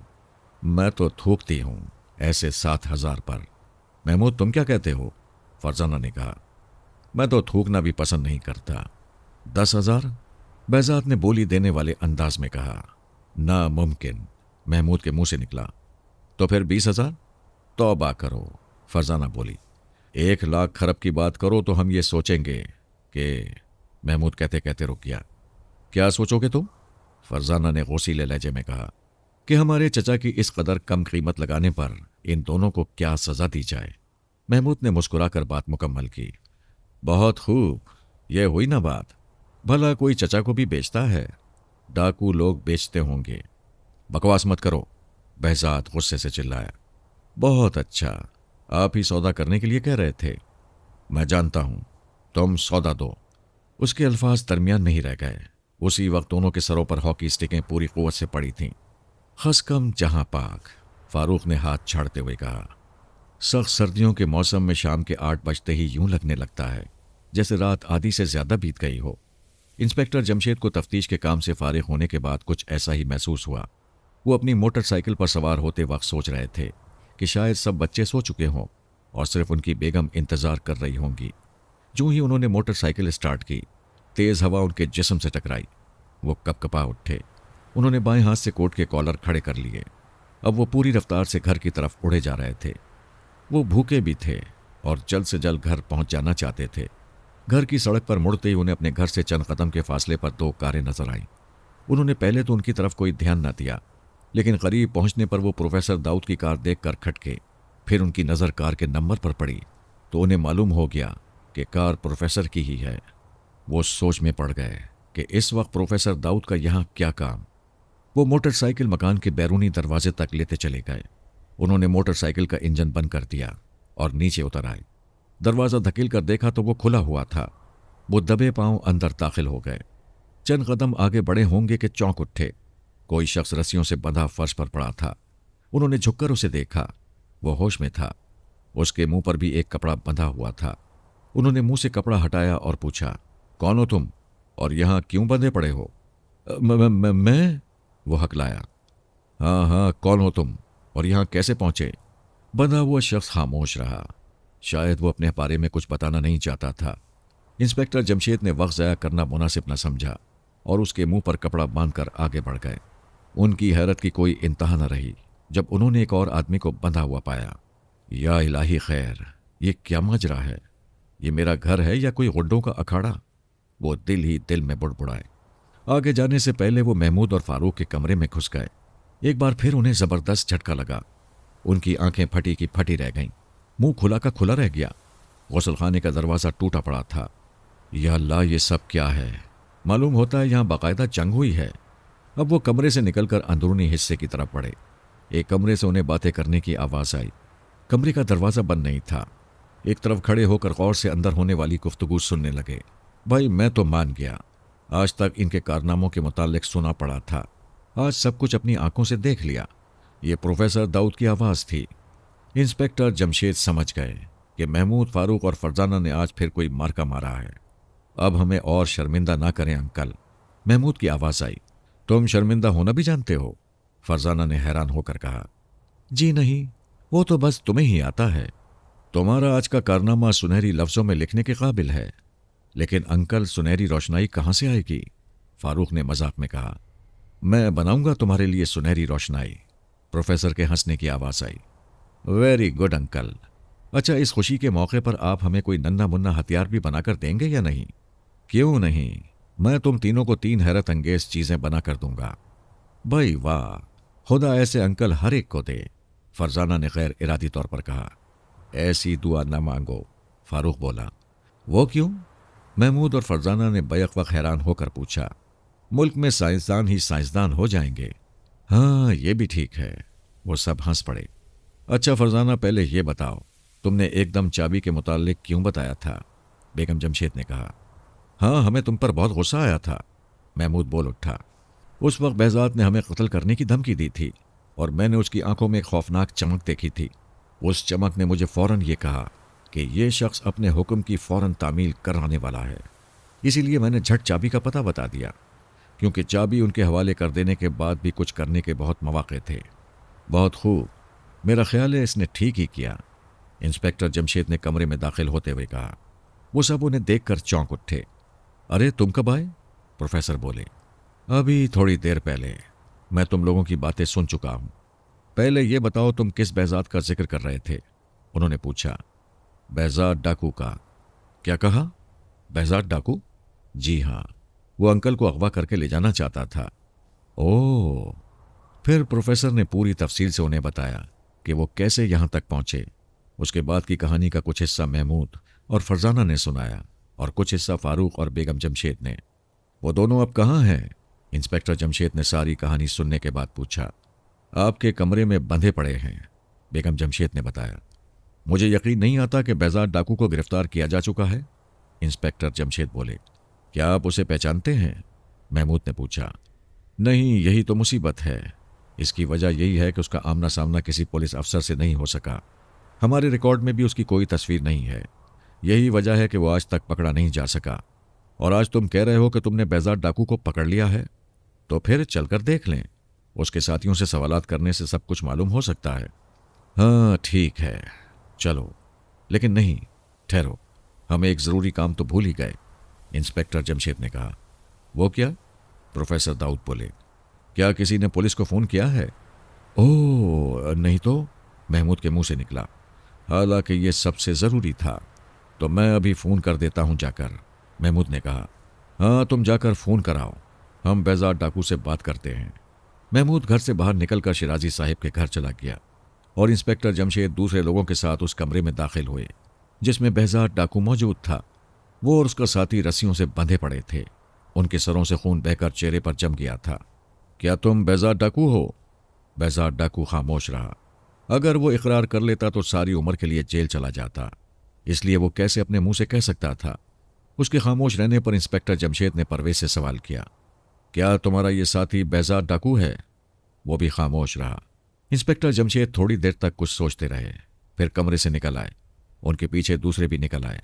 यह तो मुश्किल ही से इकरार करेगा, फरजाना बोली। हाँ लेकिन यह है behzad डाकू ही, जमशेद ने कहा। यह कैसे कह सकते हैं आप? बेगम जमशेद ने पूछा। दूसरे भी उन्हें सवालिया नजरों से देख रहे थे। अगर ये behzad डाकू ना होता तो फौरन कहता मैं behzad डाकू नहीं हूं, लेकिन ये मेरे सवाल के जवाब में खामोश रहा, जिसका मतलब यह है कि यह behzad डाकू ही है। लेकिन सवाल यह है कि तुम इसे कैसे साबित करोगे? प्रोफेसर दाऊद ने सवाल किया। अभी साबित किए देता हूं, यह कौन सा मुश्किल काम है। लेकिन कैसे? फारूक ने पूछा। बस देखते जाओ। वो सब behzad डाकू के उस साथी के पास आए जो दरवाजे पर बंधा पड़ा था। इंस्पेक्टर जमशेद ने उसके मुंह से कपड़ा हटाया। तुम किसके साथी हो? क्या मतलब? उसने हैरान होकर पूछा। तुम्हारे गुरों के सरदार का क्या नाम है? क्यों? आप क्यों पूछ रहे हैं? उसने पूछा।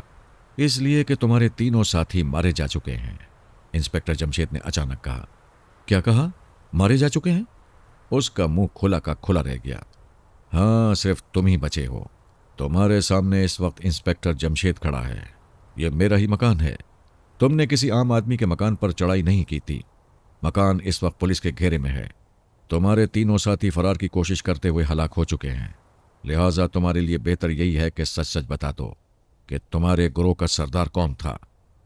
behzad डाकू, उसने परेशान होकर कहा। इंस्पेक्टर जमशेद मुस्कुराने लगे। इसे मेरे कमरे में बंद कर देना चाहिए, उन्होंने कहा। प्रोफेसर दाऊद और इंस्पेक्टर जमशेद ने मिलकर उसे उठाया और कमरे में डालकर दरवाज़ा बंद कर दिया। अब वो दूसरे कैदी की तरफ बढ़े जो महमूद और फारूक के कमरे के दरवाजे के पास बंधा पड़ा था। जल्दी उसने भी ये इकरार कर लिया कि वो behzad डाकू का साथी है।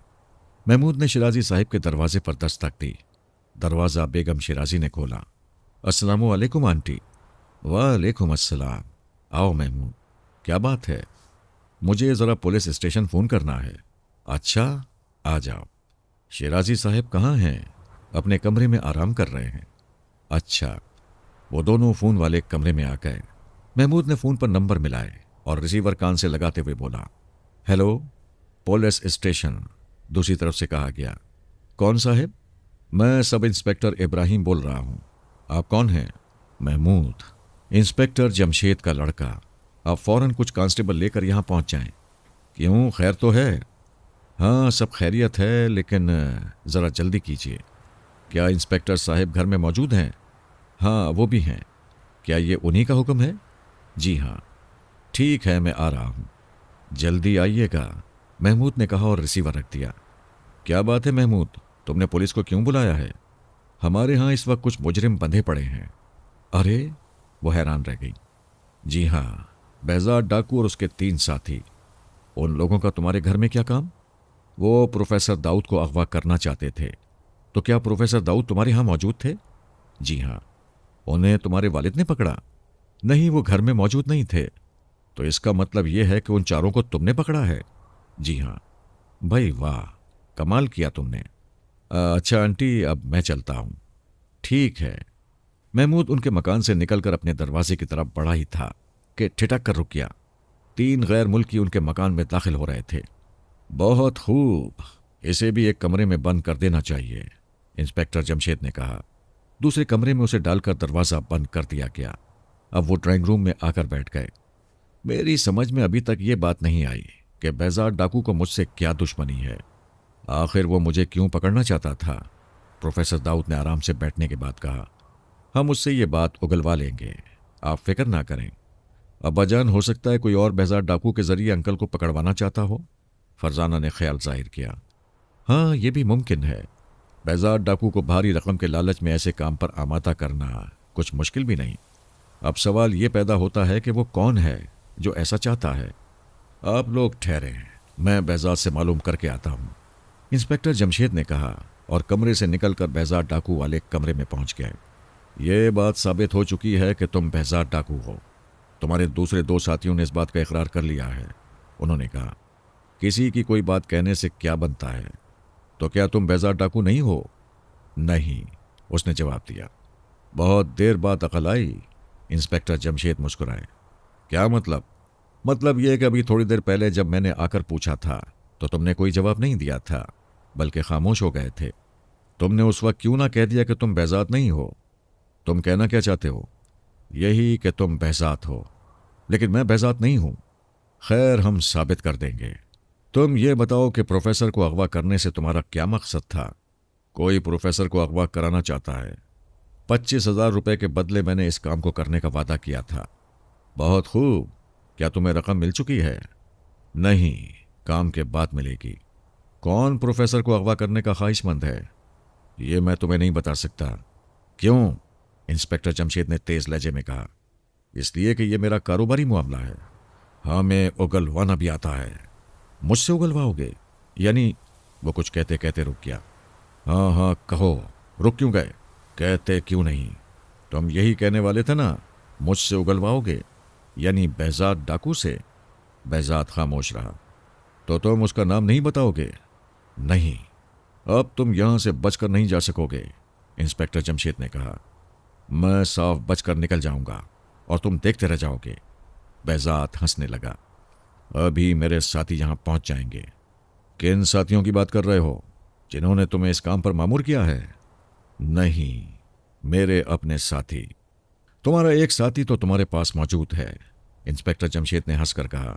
2 दूसरे कमरे में बंधे पड़े हैं। और साथी कहां से आएंगे? क्या प्रोग्राम बनाकर आए थे कि प्रोफेसर दाऊद को घेर कर इंस्पेक्टर जमशेद के घर में ले जाया जाएगा और फिर वहां जब हम फंस जाएं तो दूसरे साथी भी वहां पहुंच जाएं? बेहजाद डाकू के पास उनकी इस बात का कोई जवाब न था, इसलिए वो खामोश रहा। ठीक है, तुम नहीं बताते तो ना बताओ। अब सब कुछ मालूम करना मेरा काम है, उन्होंने कहा और कमरे से निकल आए। सड़क के किनारे खड़ी सफेद कार के पास एक और छोटी सी सब्ज कार आकर रुक गई। उसमें से 3 गैर मुल्की नीचे उतर रहे थे। सफेद कार में बैठा हुआ आदमी उन्हें देखकर कार से निकल आया। क्या हालात बदस्तूर हैं? उनमें से एक ने अंग्रेजी में पूछा। जी हाँ, सफेद कार वाले ने जवाब दिया। तो आओ अंदर चलकर देखें तो सही माजरा क्या है। फिर उसने अपने साथी से कहा, जो ड्राइवर था, तुम बाहर ही ठहरोगे। क्या आपके पास पिस्तौल मौजूद है? सफेद कार वाले ने पूछा। हाँ। क्यों? तुमने ये क्यों पूछा? ये इंस्पेक्टर जमशेद का घर है। ओह, क्या फजूल बात कही तुमने। चलो अंदर। तीनों दरवाजे की तरफ बढ़ गए। याद रहे किसी की जबान पर एक दूसरे का नाम ना आए, वरना मुल्क की हालात बिगड़ जाएंगे। दोनों मुल्कों के सिफारती ताल्लुकात टूट जाएंगे। सब्सकार वालों में से एक ने कहा। ठीक है, हम समझते हैं, लेकिन हम अंदर जाएंगे कैसे? दरवाज़ा तो अंदर से बंद होगा। नहीं, दरवाज़ा अंदर से बंद नहीं है, सफ़ेद कार वाले ने कहा। क्यों? तुम्हें कैसे मालूम? क्या हमसे पहले तो अंदर नहीं हो आए हो? नहीं, अभी अभी एक लड़का घर से निकलकर साथ वाले मकान में गया था। सवाल यह है कि वो दूसरे मकान में किस लिए गया है, यह मुझे क्या मालूम। मुझे तो खतरे की बू आ रही है। तुम आओ तो सही। अगर ज़रूरत पड़ी तो हम बिला झिझक अपने पिस्तौल इस्तेमाल करेंगे। किसी को जिंदा नहीं छोड़ेंगे, किसी को शक करने का मौका नहीं देंगे। उन्होंने आवाज़ पैदा किए बगैर दरवाज़ा खोला और अंदर दाखिल हो गए। सबसे पहले वो एक कमरे के दरवाजे पर पहुंचे। उसका दरवाज़ा बाहर से बंद था। उनमें से एक ने आहिस्ता से दरवाज़ा खोला और अंदर झांक कर देखा। दूसरे ही लम्हे वो चौंक उठे। अंदर कोई बंधा पड़ा था। ये कौन है? सब्सकार वाले ने पूछा। बहजाद का साथी। ओह, तो ये लोग पकड़े जा चुके हैं। आओ पहले आगे चलकर देख लें। वो तीनों आगे बढ़े। इस मर्तबा उन्होंने महमूद और फारूक के कमरे का दरवाज़ा खोलकर देखा। यहां भी उन्हें बहजाद का एक साथी बंधा हुआ मिला। ये क्या माजरा है? इन्हें अलग अलग कमरे में क्यों रखा गया है? खुदा जाने क्या चक्कर है। वो आगे बढ़े तो एक कमरे में उन्हें कई आदमियों की बातें करने की आवाज़ें सुनाई दी। वो दबे पांव आके पढ़ने लगे। महमूद ठिठक कर रुक गया। उसने सड़क पर 4 कारें खड़ी देखीं, जिनमें से एक प्रोफेसर की थी, दूसरी यकीनन बहजाद डाकू की थी। बाकी 2 कारें, उसने सोचा, ज़रूर उन गैर मुल्कियों की हैं। इस ख्याल के आते ही उसने अपनी जेब को टटोला, लेकिन जेब खाली थी। वो एक बार फिर शिराजी साहिब के मकान में घुस गया। बेगम शिराजी उसे देखकर चौंक उठी। खैर तो है, तुम वापस आ गए? एक पेंसिल और कागज़ की ज़रूरत है, जल्दी कीजिए। अच्छा, लेकिन कुछ बताओ तो सही। बेगम शिराजी उठते हुए बोली। बहजाद डाकू के कुछ साथी हमारे मकान में दाखिल हुए हैं। उनकी कारें सड़क पर खड़ी हैं। मैं उनके नंबर नोट करना चाहता हूं। ओह, बेगम शिराजी घबरा गई। जल्दी से उन्होंने कागज़ और पेंसिल महमूद के हाथ में पकड़ा दिए। महमूद बाहर की तरफ लपका तो वो भी उसके पीछे चली आई। महमूद सड़क के किनारे खड़ी कारों के पास पहुंचा और झुककर उनके नंबर नोट करने लगा। एक कार के नंबर नोट करने के बाद वो दूसरी कार की तरफ बढ़ा। ये सब्ज रंग की कार थी। वो झुका और नंबर नोट करने ही वाला था कि एक तेज आवाज ने उसे बौखला दिया। क्या बात है साहबजादे, ये नंबर किस खुशी में नोट कर रहे हो? महमूद एकदम सीधा खड़ा हो गया। उसने देखा कि वो सब्ज कार का ड्राइवर था, जो कार से बाहर बिजली के खंभे से लगा उसे घूर रहा था। तुमने कार के नंबर क्यों नोट किए हैं? उसने दोबारा सख्त लहजे में पूछा। जी जी, महमूद से कोई बात न बन सकी। बताओ। जी, दरअसल ये मेरा शौक़ है। उसने बात बना ही डाली। यह तुम्हारा शौक़ है? कार के ड्राइवर ने हैरान होकर कहा। जी हाँ, जी हाँ। तो तुमने अपने घर के सामने खड़ी 2 कारों के नंबर क्यों नोट नहीं किए? ड्राइवर ने पूछा। कौन सी 2 कारों के? महमूद ने यूं ही पूछा। वो जो खड़ी हैं, उसने प्रोफेसर दाऊद और बहजाद की कार की तरफ इशारा करते हुए कहा, जो शिराजी साहिब के घर के सामने खड़ी थीं। महमूद समझ गया, चूंकि उसने उसे शिराजी साहिब के घर से निकलते देखा है, इसलिए यह समझा है कि यही उसका घर है। अब वो जवाब देने के लिए तैयार था। उन दोनों के नंबर तो मैं पहले ही नोट कर चुका हूं। जरा दिखाना तो कागज़। मजबूरी के आलम में उसने कागज़ ड्राइवर की तरफ बढ़ा दिया। लेकिन इस पर तो सिर्फ एक कार का नंबर दर्ज है। उन 2 कारों के नंबर दूसरे कागज़ पर दर्ज किए थे। वो घर में रखा है। भाग जाओ, इस कार का नंबर नोट ना करना। मेरा कागज़ तो मुझे दे दें, मैं आपकी कार का नंबर नहीं नोट करता। चले जाओ। महमूद ने मुड़ते मुड़ते सब्ज कार के नंबर पर नजर डाली। उसका नंबर जहन में महफूज हो चुका था। इंस्पेक्टर जमशेद बहजाद डाकू के कमरे से निकलकर ड्राइंग रूम की तरफ बढ़े ही थे कि चौंक कर रुक गए। 3 गैर मुल्की ड्राइंग रूम के दरवाजे पर खड़े अंदर होने वाली गुफ्तगू सुन रहे थे। उन्होंने सोचा, क्या यही लोग प्रोफेसर को अगवा करवाना चाहते हैं? इसका मतलब यह हुआ कि ये खुद ही आ गए। ये ख्याल आते ही उन्होंने जेब से पिस्तौल निकाल लिया। अपने हाथ ऊपर उठा दो, खबरदार तुम में से कोई हरकत ना करे। उन्होंने वहीं खड़े खड़े उन्हें ललकारा। वो भड़क कर मुड़े। दूसरे ही लम्हे उनके हाथ ऊपर उठ गए। इंस्पेक्टर जमशेद की आवाज़ ड्राइंग रूम के अंदर भी पहुंच गई। फारूक और फरजाना सूरत हाल मालूम करने के लिए दरवाजे की तरफ दौड़े। फारूक ने दरवाजे पर पहुंचते ही पूछा, क्या बात है अब्बा जान? इंस्पेक्टर जमशेद ने जूं ही फारूक की तरफ देखा, उन तीनों में से एक ने बिजली की सी फुर्ती से हाथ गिरा दिया। दूसरे ही लम्हे उसके हाथ में पिस्तौल था। साथ ही पिस्तौल से फायर हुआ और इंस्पेक्टर जमशेद के हाथ से पिस्तौल निकलकर फजा में उछला, फिर फर्श पर गिर गया। अब तुम सब हाथ ऊपर उठा दो, पिस्तौल वाले ने कहा। फारूक का रंग जद पड़ गया, क्योंकि ये अचानक तब्दीली उसकी वजह से आई थी। उसका सर शर्म से झुक गया। कोई बात नहीं, इंस्पेक्टर जमशेद ने उसकी तरफ देखते हुए मुस्कुराकर कहा। ऐसा भी होता है। फिर उन सब के हाथ ऊपर उठ गए। जल्दी करो, बेजात और उसके साथियों को खोल दो। उसके बाद हमें यहां से प्रोफेसर समेत जाना है। इस काम में 2 मिनट से ज्यादा नहीं लगने चाहिए, पिस्तौल वाले गैर मुल्की ने कहा। इसके साथ ही उसके दोनों साथियों ने भी पिस्तौल निकाल लिए थे। वो दोनों बहजाद डाकू वाले कमरे की तरफ दौड़ गए। उन्होंने पहले बहजाद और उसके पास पड़े साथी की रस्सियां काटी। फिर बहजाद का साथी अपने दोनों साथियों को आज़ाद करने के लिए दौड़ गया। 1 मिनट के अंदर अंदर वो सब ड्राइंग रूम में जमा हो चुके थे। उनकी तरफ बैक वक्त 6 पिस्तौल उठे हुए थे। और अब प्रोफेसर साहब आप हमारे साथ चलेंगे, बाकी सब लोग यहीं रहेंगे, एक गैर मुल्की ने कहा। सब लोग दीवार की तरफ मुंह करके खड़े हो जाएं। प्रोफेसर साहब आप हमारे पास चले आए। तामील करने के सिवा कोई चारा न था। वो सब दीवार की तरफ मुंह करके खड़े हो गए। प्रोफेसर बेबसी की हालत में उनकी तरफ बढ़ते चले गए। प्रोफेसर को मकान से बाहर निकालकर कार में बिठा दो, हम भी पहुंच रहे हैं, गैर मुल्की ने बहजाद और उसके साथियों से कहा। जी बहुत अच्छा, बहजाद डाकू ने कहा, और वो प्रोफेसर को लेकर निकल गए। इंस्पेक्टर जमशेद, इससे बड़ी शिकस्त आज तक तुमने नहीं खाई होगी। आज की शिकस्त तुम्हें सारी उम्र याद रहेगी। दीवार के साथ लगे खड़े रहो। अगर किसी ने पलट कर देखने की कोशिश की तो कामयाबी के इस मकाम पर हम फौरन गोली मारने के सिवा कुछ नहीं करेंगे, गैर मुल्की ने कहा।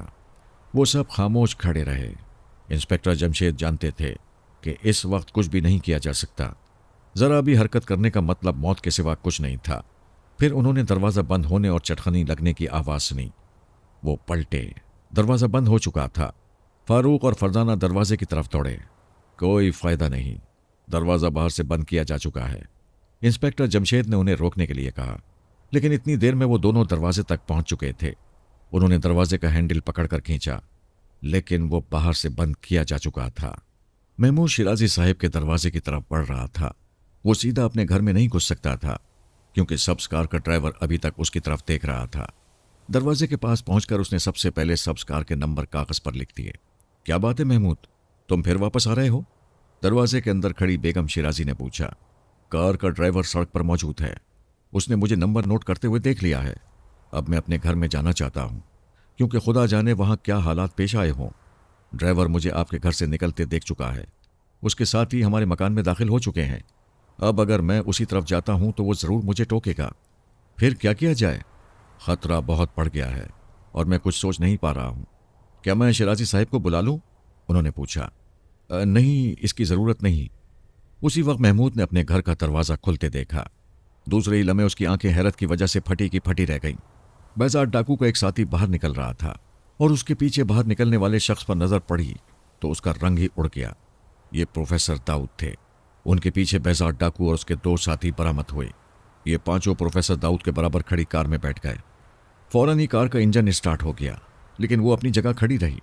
अभी महमूद अपने होश व हवास दुरुस्त भी नहीं कर पाया था कि उसे एक और शदीद झटका लगा। वो हद दर्जे परेशान हो गया। तीनों गैर मुल्की अंदर से निकलकर सब्ज कार की तरफ बढ़ रहे थे। बहजाद डाकू की कार भी चल पड़ी थी। उन दोनों के बाद सफ़ेद कार वाला बैठा और उनके पीछे रवाना हो गया। महमूद उछलकर अपने घर की तरफ दौड़ा। वो अंधाधुंध अंदर दाखिल हुआ और चिल्लाया, अब्बा जान आप कहाँ हैं? हम ड्राइंग रूम में हैं, इंस्पेक्टर जमशेद की आवाज़ आई। वो बेतहाशा ड्राइंग रूम की तरफ भागा और फौरन ही दरवाज़ा खोल दिया। आप सब ठीक तो हैं? उसने पूछा। हाँ हम सब ठीक हैं, मगर बेगम जमशेद के मुंह से निकला। मैं जानता हूं वो लोग अंकल को ले गए।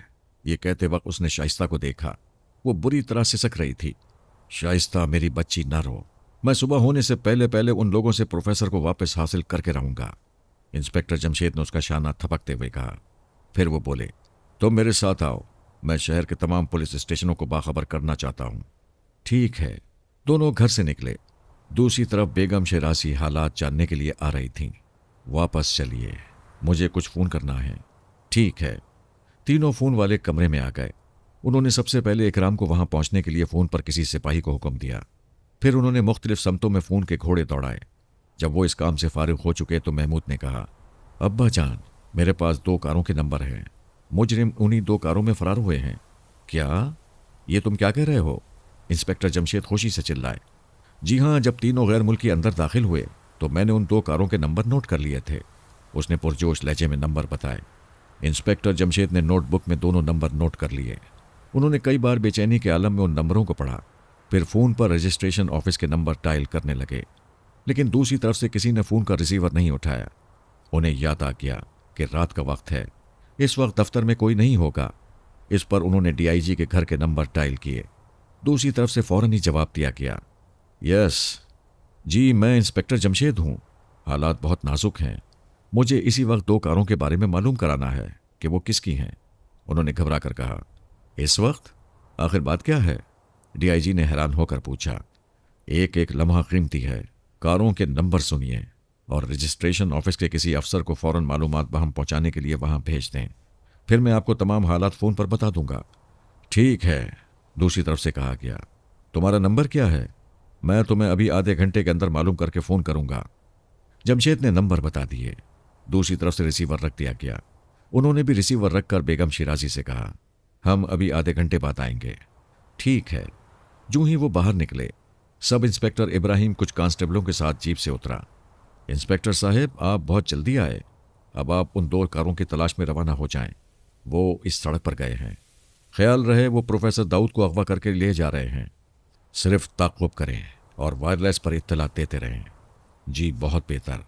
इंस्पेक्टर इब्राहिम ने दोनों कारों के नंबर नोट किए और दोबारा जीप में बैठकर चला गया। आधे घंटे बाद वो फिर बेगम शिराजी के घर में मौजूद थे कि फ़ोन की घंटी बजी। इंस्पेक्टर जमशेद ने रिसीवर कान से लगाते हुए कहा, यस सर। जमशेद, मैंने उन दोनों कारों के मुतालिक मालूम कर लिया है। दूसरी तरफ से डीआईजी की आवाज़ आई, बहुत बहुत शुक्रिया। वो कार किनकी हैं?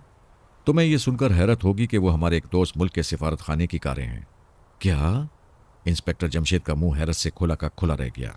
हाँ, कारें किन ऑफिसरों के नाम हैं? इंस्पेक्टर जमशेद ने हैरान होकर पूछा। दूसरी तरफ से डीआईजी साहब ने नाम पते बताते हुए कहा, अब तुम बताओ, बात क्या है? उन लोगों ने प्रोफेसर दाऊद को अगवा कर लिया है। क्या? डीआईजी परेशान कुन लहजे में हैरान होकर बोले, जी हाँ, ये अभी अभी तकरीबन 45 मिनट पहले का वाकया है। ओह, फिर तुम्हें उन दोनों कारों के नंबर कैसे मालूम हो गए? उन्होंने पूछा। जवाब में इंस्पेक्टर जमशेद ने उन्हें पूरी तफसीलात सुना दी। ओह, तो बेहजाद डाकू भी उनके लिए काम कर रहा है? जी हाँ। अब तुम क्या चाहते हो? मैं चाहता हूं सिफारत खाने की इमारत को मुकम्मल तौर पर घेरे में ले लिया जाए। अभी उन लोगों को ख्याल भी नहीं गुजर सकता कि हम उन तक पहुंच जाएंगे। ठीक है, मैं अहकामात जारी कर रहा हूं। तुम कितनी देर में वहां पहुंच रहे हो? मैं 15 मिनट में वहां पहुंच जाऊंगा, लेकिन इमारत को सिर्फ हिसार में लिया जाए, कोई कदम ना उठाया जाए तो बेहतर है। ठीक है, मैं समझता हूं। एक दोस्त मुल्क का मामला है। अगर हमारा इकदाम गलत हुआ तो उससे ताल्लुकात ख़राब हो जाएंगे। ताल्लुकात तो वैसे भी ख़राब होंगे अगर प्रोफेसर दाऊद वहाँ से बरामद कर लिए गए। हाँ, इस सूरत में तो हम खुद उस मुल्क से अपने ताल्लुकात ख़त्म कर लेंगे। बस तो फिर आप इमारत को घेरे में ले लेने के अहकामात सादिर फरमाते हैं। दूसरी तरफ से फ़ोन का सिलसिला मुनक़ता हो गया। जमशेद और सब इंस्पेक्टर इकराम वापस आए तो फरजाना ने पूछा, क्या रहा अब्बा जान? कारों के मालिकान के नाम मालूम हो गए। कौन है वो? बेटी, मामला इतना मामूली नहीं है जितना हम समझ रहे थे। ये एक दोस्त मुल्क की कारिस्तानी है, जो ज़ाहिर में तो हमारा दोस्त है, लेकिन दर हकीकत वो बदतरीन दुश्मन है। मैं तुम्हें इससे ज़्यादा कुछ नहीं बता सकता। अच्छा, अब हम जा रहे हैं। तुम लोग दुआ करना कि हम प्रोफेसर साहब को साथ लेकर लौटें। तो आप हमें साथ नहीं ले जाएंगे? नहीं, मामला अपने मुल्क का नहीं है। फिर क्या हुआ? आप हमें साथ ले जाएं? अच्छा, आ जाओ। वो जीप में सवार होकर सिफारत खाने की तरफ रवाना हो गए। तीनों कारें बर्क रफ्तारी से दौड़ रही थीं। तुम लोग मुझे कहाँ ले जाना चाहते हो? प्रोफेसर दाऊद ने परेशान होकर पूछा। हम तुम्हें इस मुल्क से बाहर ले जाना चाहते हैं, बेहजाद डाकू ने कहा। लेकिन किस लिए? ये मैं नहीं जानता, गैर मुल्की जानते हैं। तुम उस मुल्क से ताल्लुक़ रखते हो? प्रोफेसर ने पूछा। हाँ, मैं यहीं पैदा हुआ हूँ, पला बड़ा जवान हुआ। लेकिन तुम ये क्यों पूछ रहे हो? इसलिए कि तुम इस मुल्क से गद्दारी कर रहे हो। मैं एक डाकू हूँ, जानता हूँ। फिर भी डाकू अपने वतन के लोगों का दुश्मन होता है, वतन का नहीं। क्या मतलब? ये लोग हमारे वतन के दुश्मन हैं? मुझे इससे क्या, मुझे तो उनसे 25,000 रुपये तुम्हारे अगवा के लिए मिले हैं, लिहाजा जब तक मैं तुम्हें उनके घर तक न पहुंचा दूं उस वक्त तक मैं उनका जर खरीद गुलाम हूं। मुझे ये सुनकर हैरत हुई कि डाकू भी किसी के जर खरीद गुलाम बन सकते हैं। प्रोफेसर ने तंजिया लहजे में कहा, इस किस्म का काम मैंने पहली मर्तबा किया है और सारी उम्र पछताओगे। ये काम मुझे नहीं आता। बेजार डाकू ने हंसकर कहा, तुम इंसान नहीं पत्थर हो। पत्थर मेरे आगे क्या चीज़ है, मैं तो उससे भी सख्त हूं। हाँ, मेरा भी यही ख्याल है, लेकिन काश तुम मुहिब्बे वतन शहरी होते। डाकू मुहिब्बे वतन भी होते हैं, बेजाद ने तंजिया लहजे में कहा। होते होंगे, लेकिन तुम नहीं हो। लानत है तुम पर। प्रोफेसर ने गुस्से से सर को झटका। तीनों कारें उसी तरह बर्क रफ्तारी से दौड़ती रहीं। फिर अचानक अगली कार की रफ्तार कम होती महसूस हुई। उसके साथ ही पिछली कारों की रफ्तार भी सुस्त पड़ती चली गई, यहां तक कि तीनों कारें एक सफ़ेद रंग की बड़ी सी इमारत के सामने रुक गईं। वो सब कारों से उतर गए। सर, सब्स कार के ड्राइवर ने कुछ कहना चाहा। यह भी गैर मुल्की था। क्या बात है ड्राइवर? एक गैर मुल्की ने पूछा। मैं कुछ कहना चाहता हूं। इस वक्त नहीं। देख नहीं रहे हो, हम प्रोफेसर को पकड़ लाए हैं और हमारे लिए इससे ज़्यादा ज़रूरी काम कोई और नहीं है। पहले प्रोफेसर को असल जगह पहुंचा दें। मैं भी इसी सिलसिले में कुछ कहना चाहता हूं। अच्छा कहो, क्या कहना है? सर, एक बात मुझे उलझन में डाल रही है। बस क्या यही कहना था? बेवकूफ़ कहीं के, हमारा वक्त बहुत कीमती है। हटो पीछे। सर सुनिए तो सही, मैंने एक लड़के को सफ़ेद कार का नंबर नोट करते हुए देखा था। ड्राइवर ने इस डर से जल्दी से कहा, जैसे अगर उसने 1 सेकंड की भी देर लगाई तो उसे कहने का मौका नहीं मिलेगा। क्या कहा? सफ़ेद कार के नंबर नोट कर रहा था? यह क्या बकवास है? इंस्पेक्टर जमशेद के घर के साथ वाले मकान से वो लड़का निकला था। उसने झुककर सफ़ेद कार का नंबर नोट कर लिया था। फिर जब मैंने उसे डांटा तो वो भाग खड़ा हुआ। ये कह रहा था कि ये उसका शुगल है। वैसे कागज़ मैंने उससे छीन लिया था। क्या बकवास करते हो? वो लड़का कौन था? ये मुझे मालूम नहीं।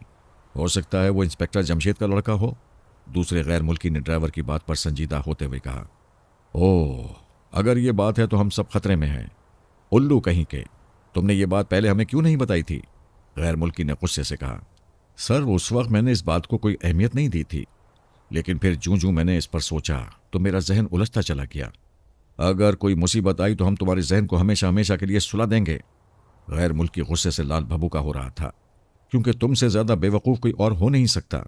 इस पर बाद में नाराज हो लेना, पहले यह सोच लेना चाहिए कि अब हम क्या करेंगे, कहीं हम पकड़े ना जाएं। दूसरे गैर मुल्की ने कहा। हाँ, ये ठीक है। खैर, फिलहाल अंदर ले चलो इसे। वो प्रोफेसर को लेकर अंदर आ गए। ये एक बहुत आलीशान इमारत थी। उन्होंने प्रोफेसर दाऊद को एक कुर्सी पर बिठा दिया। उसके बाद एक गैर मुल्की ने एक अलमारी में से वायरलेस निकाला और उसका बटन दबाकर कहने लगा, हेलो। दफातन वायरलेस सेट पर एक सुर्ख बल्ब जलने बुझने लगा। फिर दूसरी तरफ की आवाज़ आई, हेलो, कौन बोल रहा है? सिफारत खाने से, नंबर 3। हाँ, क्या बात है? प्रोफेसर दाऊद को अगवा कर लिया गया है। बहुत अच्छे, तुमने बहुत बड़ी खुशखबरी सुनाई है। लेकिन, गैर मुल्की कहते कहते रुक गया। लेकिन क्या? दूसरी तरफ से पूछा गया। पुलिस हमारे पीछे है, शायद जल्द ही सिफारत खाने को घेर लिया जाए। परवाह ना करो और पल पल की खबर देते रहो। हम अभी कुछ प्रोग्राम बनाते हैं। जी बेहतर। सुर्ख बल्ब जलना बुझना बंद हो गया। उसने भी वायरलेस सेट बंद करके अलमारी में रखकर अलमारी को ताला लगा दिया। इमारत की छत पर पहुंच जाओ। चारों कोनों पर एक एक आदमी मौजूद रहे। अगर इमारत को घेरे में ले लिया जाए तो फौरन नीचे आकर बता देना। गैर मुल्की ने बेहजाद और उसके साथियों से कहा। बहुत अच्छा। बेहजाद डाकू कमरे से निकलने के लिए मुड़ा। क्या तुम चारों के पास पिस्तौल हैं? 3 के पास हैं, चौथे को हम दे देते हैं।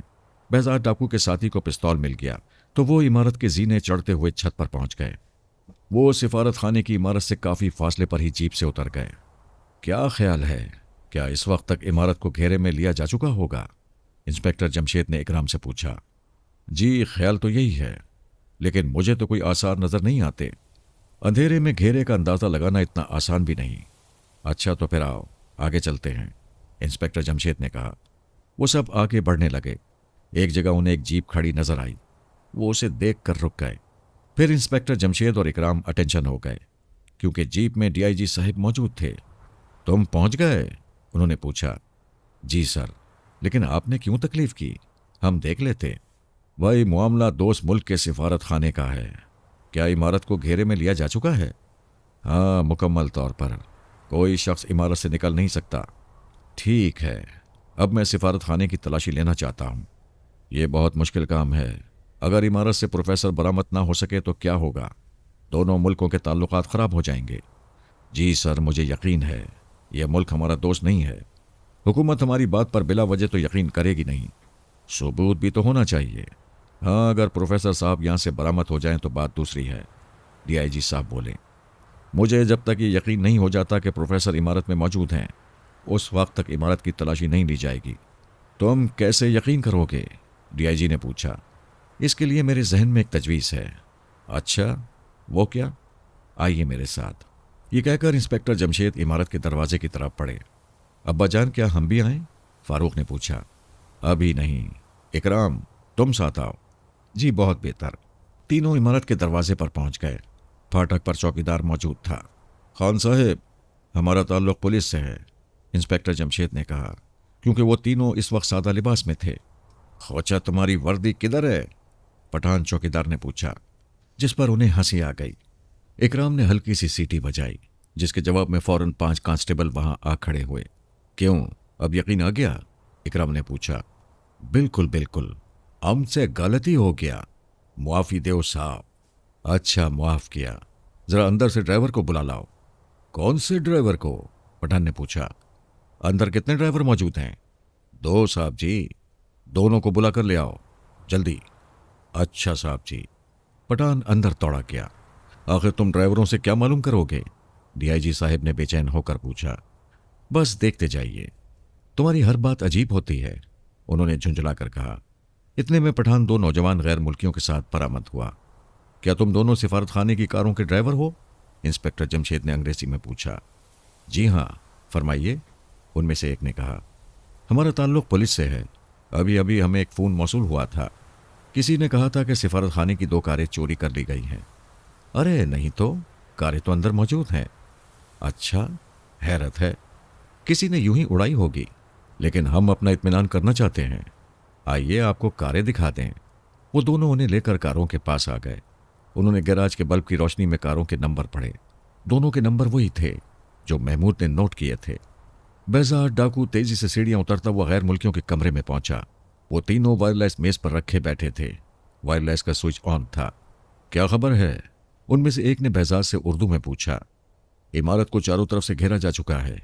दरवाजे पर इंस्पेक्टर जमशेद और पुलिस वाले मौजूद हैं। आखिर वही हुआ जिसका डर था। ये सब कुछ उस नामाकूल ड्राइवर की वजह से हुआ।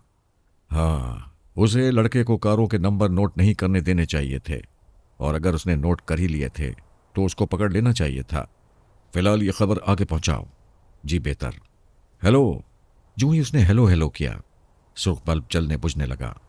हेलो नंबर 3, क्या खबर है? दूसरी तरफ से पूछा गया। इमारत को चारों तरफ से घेरा जा चुका है। ओह, अब हम हुक्म के मुंतजिर हैं। प्रोफेसर यहां से बरामद ना हो, दूसरी तरफ से हुक्म दिया गया। इसके लिए हम क्या करें? यह सोचना तुम्हारा काम है। मेरे जहन में एक बहुत शानदार तरकीब आई है, मैं फौरन उस पर अमल करता हूं। मैं ये नहीं पूछूंगा कि वो तरकीब क्या है, ना ही मुझे इससे गरज है। मैं तो ये चाहता हूं कि हमारे दफ्तर से प्रोफेसर को बरामद ना किया जा सके। ऐसा ही होगा, आप मुतमईन रहें। फिर मैं तुम्हारी तरफ से खुशखबरी सुनने का मुंतजिर रहूंगा। आवाज़ आनी बंद हो गई। सुर्ख बल्ब जलना बुझना बंद हो गया। आपने क्या सोचा है? बेजार डाकू ने पूछा। तुम ऊपर छत पर जाओ और हालात का जायजा लेते रहो, हमें बाखबर रखो। ठीक है। डाकू चला गया तो दूसरे गैर मुल्की ने पूछा, तुम क्या करना चाहते हो? जो कुछ करना है जल्दी करो, हमारे पास वक्त बहुत कम है। हाँ, मेरे साथ आओ। तीनों उठकर प्रोफेसर दाऊद वाले कमरे की तरफ बढ़े। उसी वक्त पठान चौकीदार अंदर दाखिल हुआ। साहब जी, कुछ पुलिस वाला मिलना मांगता है, उसने कहा। तुम उन्हें ड्राइंग रूम में बिठाओ, हम आते हैं। ठीक है साहब जी, पठान ने कहा और बाहर चला गया। जल्दी करो, दूसरे गैर मुल्की ने कहा। कहिए, क्या ख्याल है? इंस्पेक्टर जमशेद ने सीधे होते हुए कहा। दोनों कारें वही हैं, अभी थोड़ी देर पहले ये मेरे घर के पास मौजूद थीं। तो इसका मतलब यह है कि प्रोफेसर अंदर मौजूद है। और क्या कहा जा सकता है? आप किस प्रोफेसर की बात कर रहे हैं? एक ड्राइवर ने अनजान बनकर कहा। वो उसका जुमला सुनकर चौंक उठे। इकराम, इन दोनों को हिरासत में ले लो, पिस्तौल के निशाने पर इन्हें जीप तक ले चलो और 10 कांस्टेबलों की निगरानी में दे आओ। Okay sir. इकराम ने पिस्तौल निकाल लिया। चलो, आखिर हमने किया क्या है? एक ड्राइवर ने हैरान होकर कहा। यह वही सब्ज कार का ड्राइवर था।